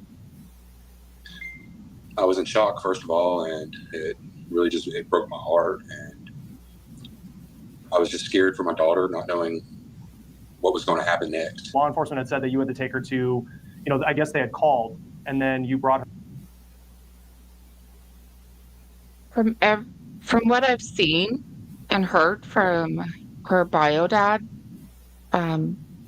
he to me seems like a really stand-up guy. Yeah.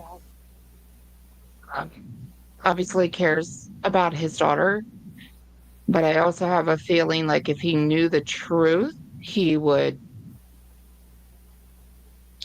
tell her to do the right thing and admit it. Yeah. But that's my opinion. I don't know yet. I'm still kind of. You're what? I'm still kind of taking it all in on him, on the dad. Yeah. I don't know. It's just kind of a vibe I get from him. Yeah. Like he seems like, I think he works in construction or something. Mm-hmm. Just something like that. Like he's a tough guy. But tough but firm. Mm-hmm. Yeah. Her to the police station. I mean, what was that whole process like for you and how it all went down? So the whole process was the day before they brought us in for a witness impact statement is what they were saying. And they were supposed to give property back. When we went in there to allow my daughter to talk, they interrogated her, and we were there for maybe 4 hours or so. And my daughter told them everything that they wanted to know multiple times. At the end of it, they started throwing pictures of her parents at us, her stepdad and her mom, deceased with gunshot wounds. And we stopped. As a father, she was considered a minor at the time. So I stopped the interview and told them that we were not going to talk no more. And they let us go. I asked them if they were arresting her, and they said no. And about 2 hours later, I guess it was, I received a call from them saying that I have to turn her in by 10 o'clock in the morning, or else they would send out the U.S. Marshals. So I talked to my daughter. She was actually headed back to Alabama to be with one of her friends.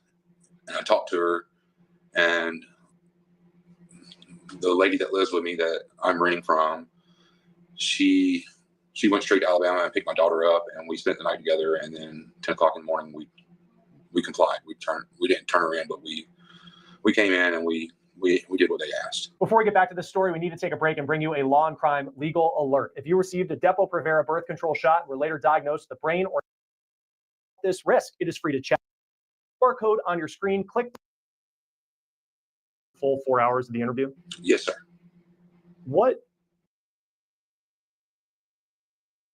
www.forthepeople.com/LCDEPO to see if you qualify. When you're in there were you in the room with her for the full 4 hours of the interview? Yes, sir.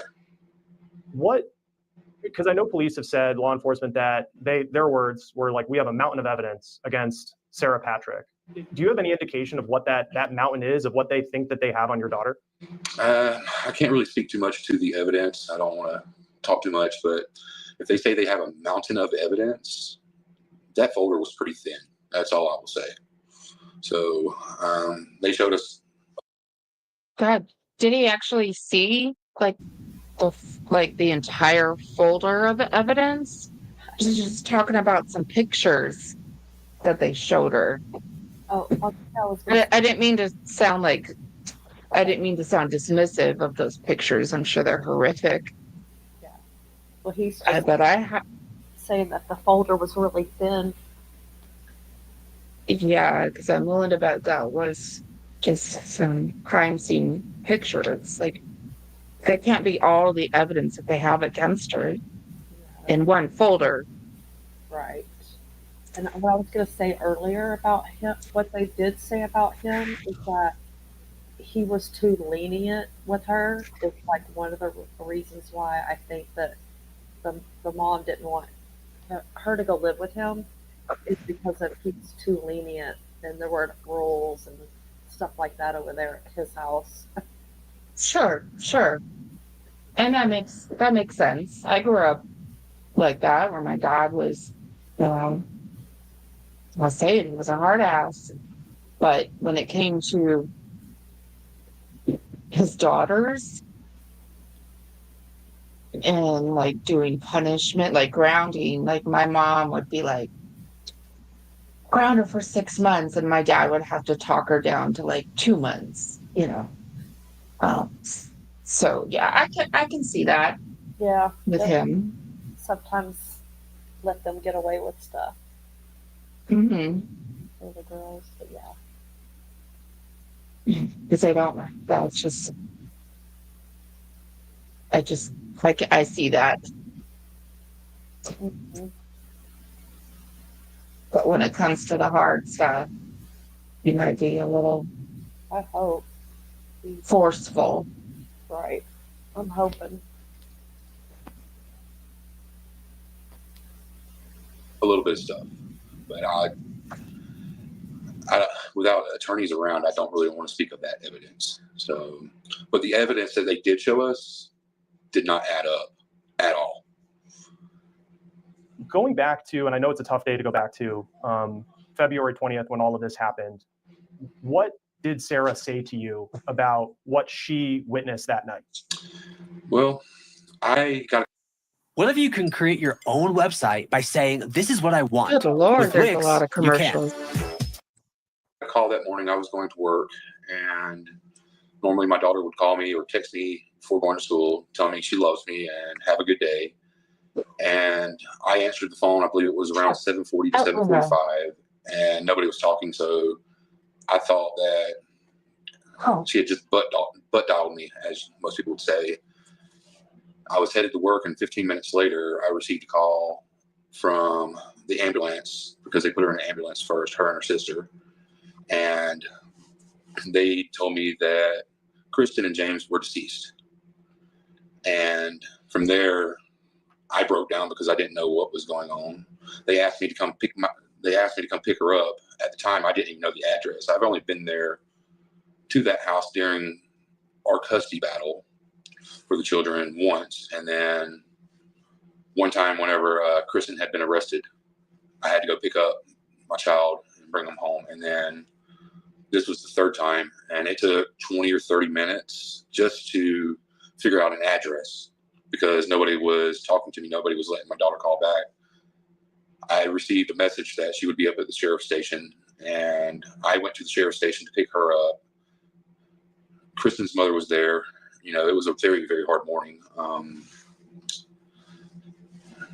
They took her back for questioning, and I was in the room, and we just did what they asked us to do. I thought nothing of it. We didn't have any kind of clue of what the nature of the crime was. We talked to the detectives, and from there, they took a break in between, and they were like, "Would you like to go outside, get a breath of air, smoke a cigarette, or whatever?" And that's what I did. I came back into the room, and they were interrogating her without my permission. She was 16 at the time, and then from there, they let us go. We were there for quite a few hours. I know they were doing their job because that's what they're supposed to do. But from there, we just went home. Over the past 4.5, 5 months since it happened, and then when the Carroll County Sheriff's Office said that she was going to be charged with these murders, I mean, what indication did you get that they were looking at her as a suspect during that time? Well, I got no indication at all because they weren't talking to me because I was not next of kin. They were talking to, of course, Dennis and, you know, James is next of kin. So I never heard from them for 4.5 months. I just, you know, we were starting to try to get over the situation. We were still in mourning, and they called, like I said, they called us up and asked us to come in, said that they were going to get back property like my daughter's phone and some jewelry and stuff like that. And so we went in, and that's how everything happened the other day when they took out the warrants. What was, and I know that the sheriff had said, or the sheriff's office spokesperson for them, that Sarah had lived with the Brocks like short term. What was kind of the living, like how long, how would you characterize with, and I know it's difficult with divorce, and divorce is complicated, and this is tough, but what was the relationship, I guess, between Sarah and the Brocks? She loved them. She loved them with all her heart. You know, me and Kristen, we got divorced 2019. She got with James in 2018. My kids lived with her for about a year, and then Kristen got in a little bit of trouble, and I went back to the courts during COVID and fought for custody, and I won full custody of both of my kids, and they came home with me. I went through a divorce, and after my divorce, I wouldn't say I wasn't stable. I was working and everything like that, but Kristen and James had more to provide as far as at home, school systems and stuff like that. And it was my daughter's choice to go back and live with them. And I allowed it because I thought that things were getting better, and we went from there. And so Sarah's been with them, I think, since 2023. Did she have, and I know you said that she loved them. There's been a lot of talk about her social media, and we can talk about that in a moment, but was there any? So he provided a lot more information in regards to Sarah and her living situation than the grandpa did. The grandpa. I don't think the grandpa knew what was going on. No. But I mean, to me, from my understanding, you know, what she went through as a child of divorced parents, you know, you go back and forth. So that seems pretty normal to me. I mean, it sucks on them to go through that, but yeah, I mean, that doesn't seem too outrageous, you know. but when I initially kind of heard that, I was like, what was she like in the foster system or something? And I was so curious about that, but that doesn't sound like at all like what she was going through. Yeah. She just went from one just parent back and forth to parents. Yeah, for a short period of time, and then that's a big deal. Any sort of issue she had with them at all that would have, you know, for people looking at this and hearing what the sheriffs are saying, like any sort of problem in the house that could have led to something? I wouldn't say there was any kind of problem in the house. I think that she was just a normal teenager growing up, and when she didn't get her way, she called me, you know, and when she didn't get her way with me, she called them, you know. It's just a typical teenager. There wasn't many problems in the house. I mean, other than sometimes, you know, their punishments, you know, was different than my punishments. But other than that, no, there was actually no problems in the home that I knew of at all. For you, I know she had lived with you since the deaths of the Brocks. Were there any red flags for you over that period of time? Like for people who have just kind of heard this and you know, you have this, the sheriff's office saying that she's responsible for this, and then she's living with you for this period of time. Was there anything that stood out to you that at any point you were thinking or maybe even suspecting your daughter of being accused of this? Not at all, not one bit. You know, of course, when it all happened, there was a lot of crying, a lot of tears, a lot of mourning. You know, a few weeks after we started, you know, applying to jobs and stuff like that, she graduated high school. You know, we had a couple different holidays that were pretty difficult because, you know, Mother's Day, her mother's birthday, her own birthday. And, you know, nothing indicated to me at all that she could have done this. Me and my daughter have 100% an open relationship. You know, I know about her boyfriends. I know about anything that she's done. You know, I've told her always, you know, if you're ever in trouble, if you ever need me, if you're going to do something that's behind my back, you can always call me, you know. And we lived a typical life, you know, just. How do you take 20,000 children in the middle of New York City without anybody seeing? Oh, that's weird. That's a creepy voice. There was no red flags at all. She expressed her feelings about her mom a lot. You know, we started going to the same church that Brock's went to because, you know, after this incident, you know, it took my children's home away, it took their security away, and I didn't want it to take their faith away. And that's about it. I mean, but other than that, no red flags. My daughter, you know, I know she was on TikTok and she was reaching out to people from what I understand. I'm not on TikTok. I'm not, as you can see, you know, trying to even hook up this conversation with you. I'm not very good with technology. But I know that she reached out to people on TikTok because she was wanting help because we weren't getting answers from Carroll County. You know, the only people that were getting answers was the next of kin, not my daughter, not me, not nobody. So for the last 4.5 months, we lived waiting for answers ourselves. The spokes. And the next of kin being Kristen's dad, the grandfather, and he doesn't sound like he got much of information of anything, right? Right.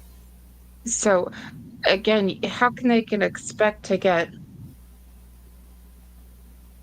information from law enforcement when it's an open investigation? They're the ones that are seeking information. You need to give the information to them. They are under no obligation to provide victims, families with anything.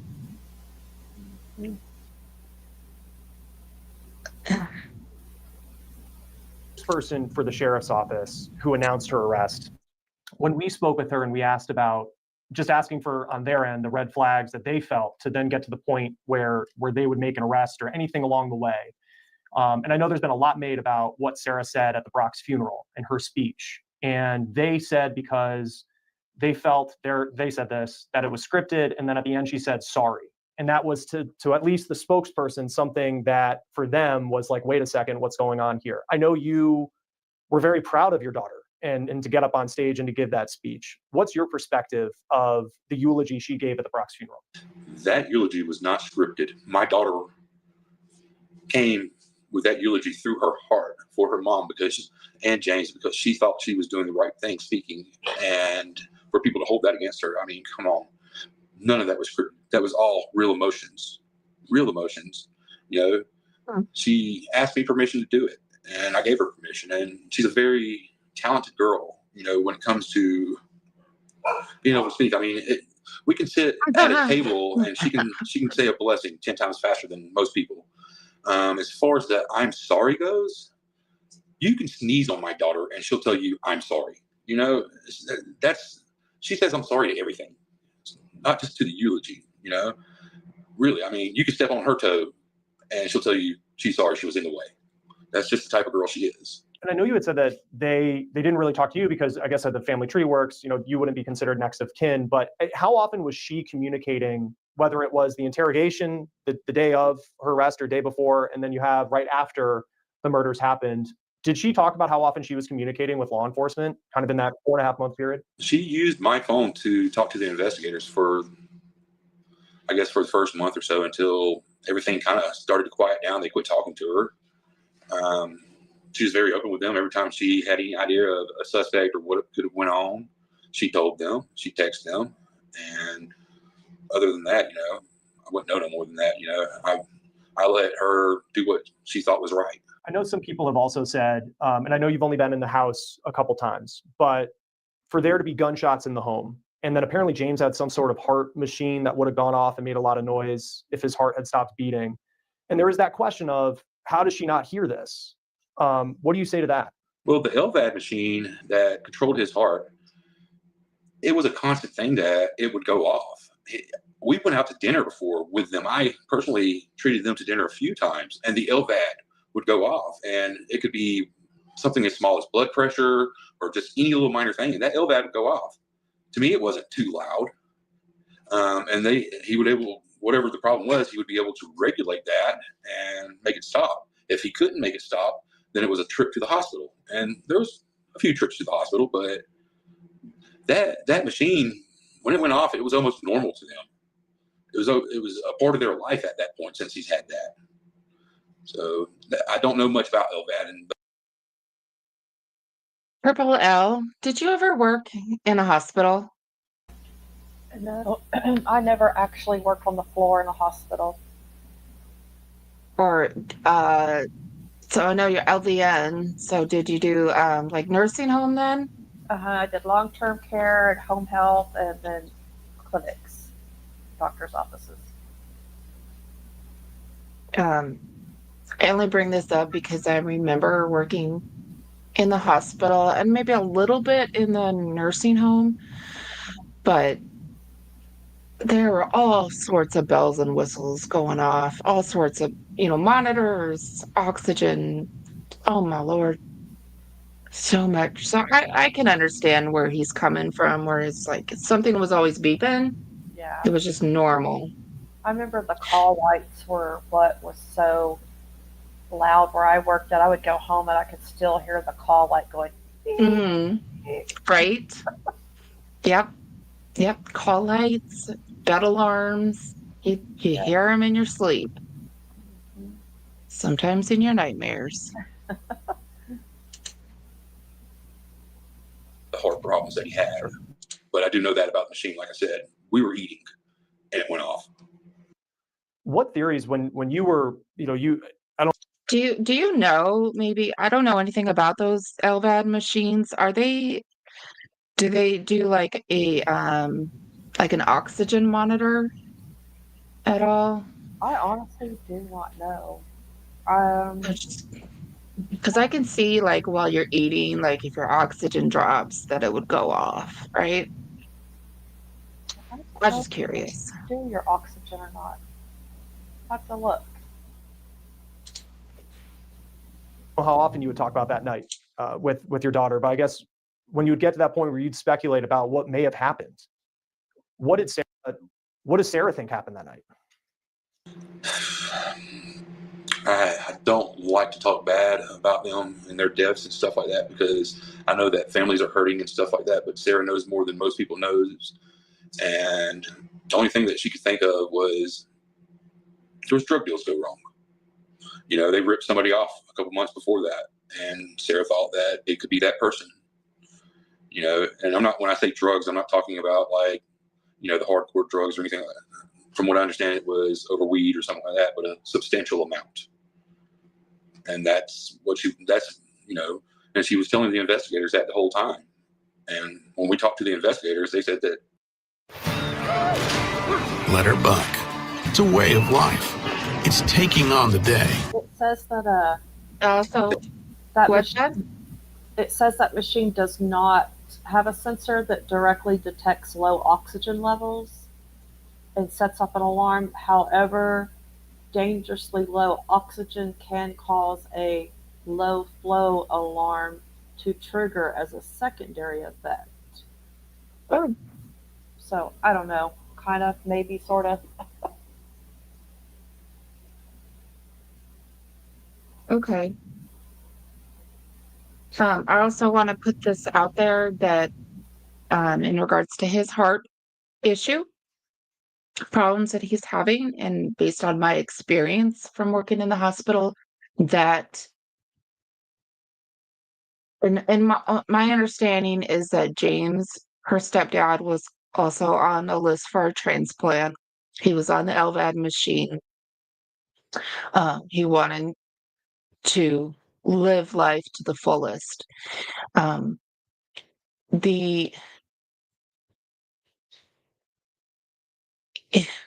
If you do any kind of illegal drugs or alcohol, doctors will not sign off on that heart transplant. And so in his defense, I just don't see it. I just don't see them doing anything illegal, anything bad. A good You know? observation.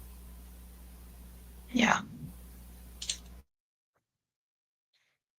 They had already, you know, talked to them and said that they counted them out. So, I mean, there was a incident that happened right before Valentine's.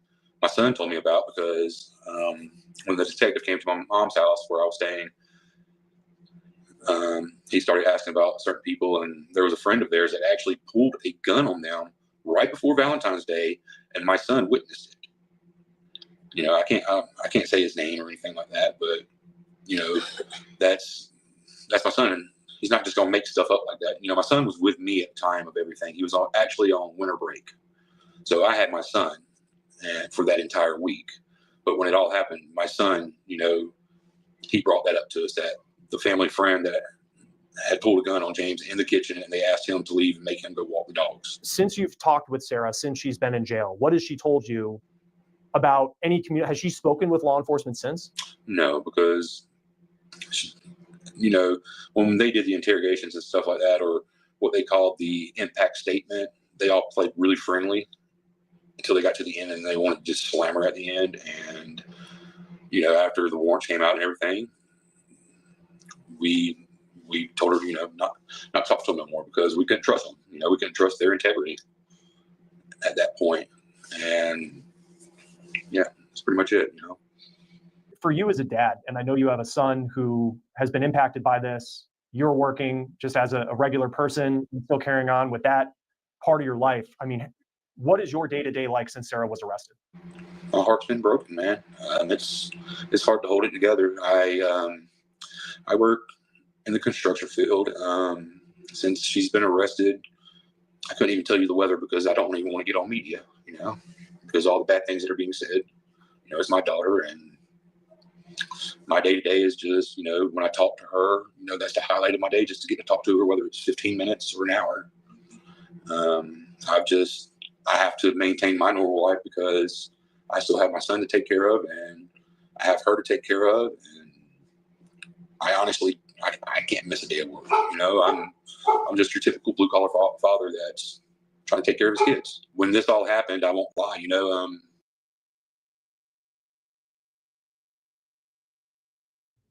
Hi, young friend. I really wish I could afford premium. my kids I lost could a lot of their barely security. afford You know, StreamYard. me, James, and Kristen, we were working together on raising them, and we were doing a really good job, you know. And when this happened, it threw a whole curveball. into all of our lives, not just, not just mine, not just Sarah's, not just Donnie's or Jaylee's. It threw a curveball into everybody's life. And I know there's only so much that you can say about kind of the evidence and the investigation part of it. So if you can't answer this, I totally get it. Did law enforcement indicate to you that they have the alleged murder weapon in all of this? No, not at all. Not at all. They don't have a weapon. There's been no weapon found. I mean, they searched that property for days and days, and there was no weapon found. With the house, and I haven't been to the home. I do know Carrollton a little bit, but it seemed like it was a home on a kind of a, just a regular road with, not neighbors that are close by. I mean, with the makeup of the house, I mean, what do you want people to know about that home and kind of the makeup as they're trying to picture and piece together what law enforcement is saying and what they say played out? I really don't know too much about the home. Like I said, I've only been there a few times, and I won't lie, when we had to go back and recover some of the property and stuff like that, I was pretty much still in a state of shock. It was just your basic, I guess, ranch style home. I guess the closest neighbor was to the left, maybe 100 yards or so, and I don't really remember how far the one on the right was. So I didn't really pay much attention to those details. I know on Facebook you wrote a lengthy post that just said you believe your daughter is 100% innocent. Why now? What is, coming forward, speaking publicly, why is it important for you to do this? Because I see what everybody's putting my daughter through. There's not many people advocating for her, and as her father, I need to advocate. And the reason that I took so long was because I was scared. I didn't know what was going on, and it was a big blow to me. So I came out on Facebook and told everybody that because I wanted the world to know my opinion, because they know everybody else's opinion as far as the Brock family and stuff like that. But they're not hearing from anybody else other than me and Dennis at this point, and I feel like I have to step up. What does Sarah, I know she's being represented by a public defender right now. What does her defense look like as this goes forward? I'm not 100% sure. We're still waiting to talk to them and get into. I've been in touch with them, and we've been in touch with their investigator, and we've been in touch with the lawyer a couple of times. But at this point, they're not really talking too much.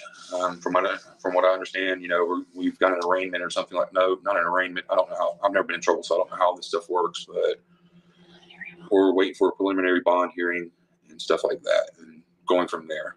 But I am working with other people and trying to talk to other people to try to get her a real lawyer. Is there anything I missed or anything you want to make sure that people know about your daughter?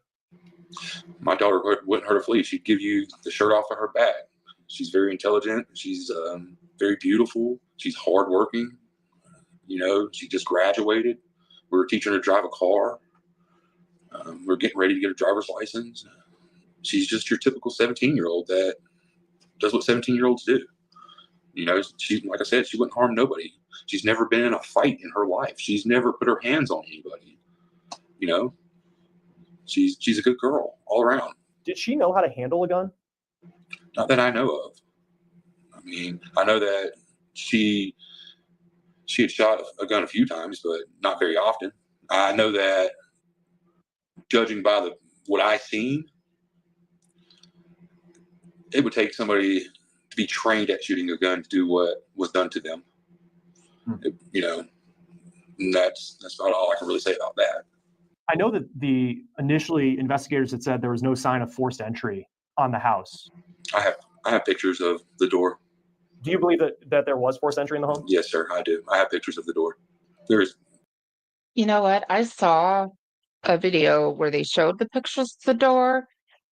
In the door frame, again, you'll see this in the next live, but the door frame was completely intact. And Sarah Grace even admits that they didn't always lock the door at night. So to me it didn't look like there was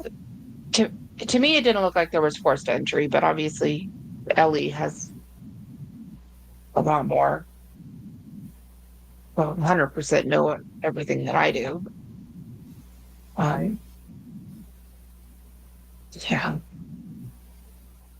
clearly like an indentation and almost like a crowbar mark or something like that. I know it didn't break the entire door down, but it's like my daughter said, they slept with the doors unlocked. So I feel like whoever went in there, they knew what they were doing. See? Because as you go through that back door, you're instantly in their room, basically. You turn left and you're in their room. And I feel like the mark on the door was because, say, if they did have the door locked, they were moving quickly. They wanted to get in as fast as possible, even if the door was unlocked or not. Obviously, they wasn't trying to make noise. They were trying to get in there and take care of what they were trying to take care of. Somebody assassinated them, and it was not my daughter. And just before we go, is there anything that I missed or anything you want to make sure? And I know I asked you this once before, but just as, I want to make sure you have your opportunity to make sure people know about your daughter. And then also just as they've taken in to at least what we know from the sheriff's office, this mountain of evidence, and we don't know what's in the mountain of evidence that they haven't said. But is there anything I missed that you would want to make sure people know? No, sir, there's not much you missed. I really don't have much more that I can really talk about. I've seen some of the evidence, but I'm going to leave that to the lawyers in the courts. And like I said, the evidence that I have seen does not add up.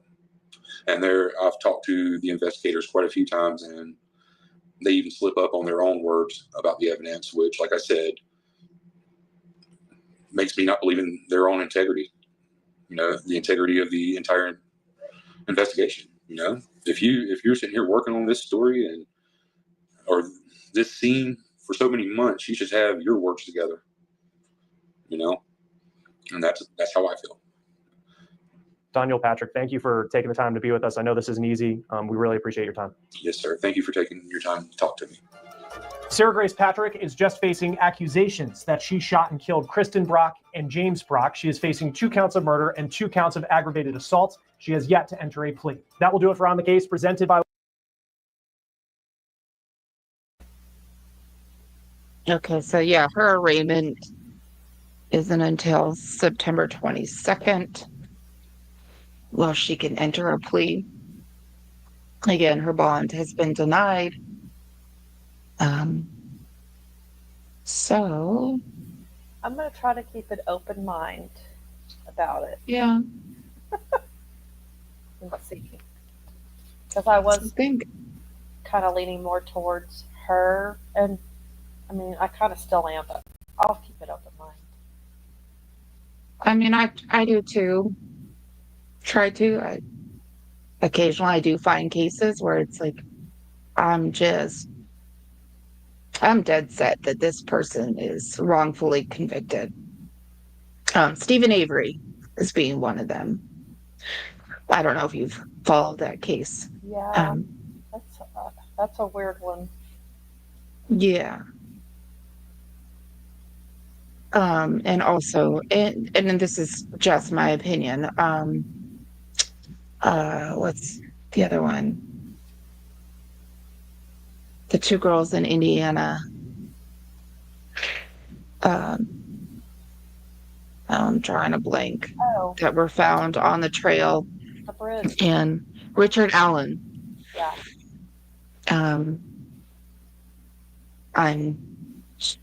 In my opinion, I think he's innocent. But, clearly the majority think otherwise. So I'll just watch what I say on that one. But yeah, I mean, for sure, let's let the evidence play out and see what happens at the arraignment. Maybe she'll plead guilty. Who knows? Maybe she'll take a plea deal. Who knows, right? Like, never know. Courts are very fluid and can change day to day, as we saw with the Brian Koberger case. I just want to see all the evidence because I'm nosy like that, and I want to see what they have. Yeah, I like to see that too. Before I so everything, and like the Avery case, I didn't follow it. Like, I just kind of would see it, See, I saw the 2 programs on it, but so that's a different one too. Yeah. I do occasionally watch it on Netflix. Yeah. This will be something I'll put on in the background. I already know it pretty well. Well, I take that back. I know it from what's on Netflix, right? Yeah. And maybe a little bit of Google searching that I do. Oh, let me do this. Anjanette Levy. It was like one of the first case. She said that I asked her actually in chat, Uh-huh. on her YouTube channel. It said I remember her from the Stephen Avery case, and she said that that was one of the first cases she had ever covered. Huh. I remember her from a long time ago. I don't remember from where, but I do remember her from years ago. I'm putting her YouTube link in chat. I like her. She's so funny because sometimes she'll say things that you don't really think that she would be like hip on, you know? She's funny. Yeah, I like her a lot too. She's for those that don't know, she's also a reporter for the Law and Crime Network. But she was a reporter on the Stephen Avery case.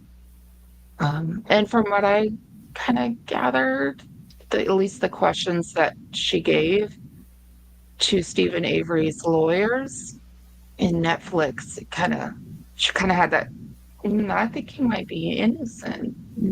I don't know. But, Yeah, I like to watch her. Anyways, what's that? I said, yeah, I like to watch her show too. Yeah. But anyway, so back to it. So I think as long, because we're both okay, probably go live tomorrow, depending on how things go. There's a lot of TikTok videos that Sarah Grace Patrick has done after the murders of her mom and stepdad that we have. And there's also, various other TikTokers, true crime channels that have covered this case that we have. We've also got some text messages to go over, some Facebook posts. So we've got a lot to cover in that live stream. So that's why it got split up in two, to do this one, and then we'll do that one. Yeah. So I think that'll be it. Do you have anything else you want to add? Nope, and it won't be long, and we'll be having her hearing, right? Yeah, and just in like 3 weeks. Yep, be here before we know it.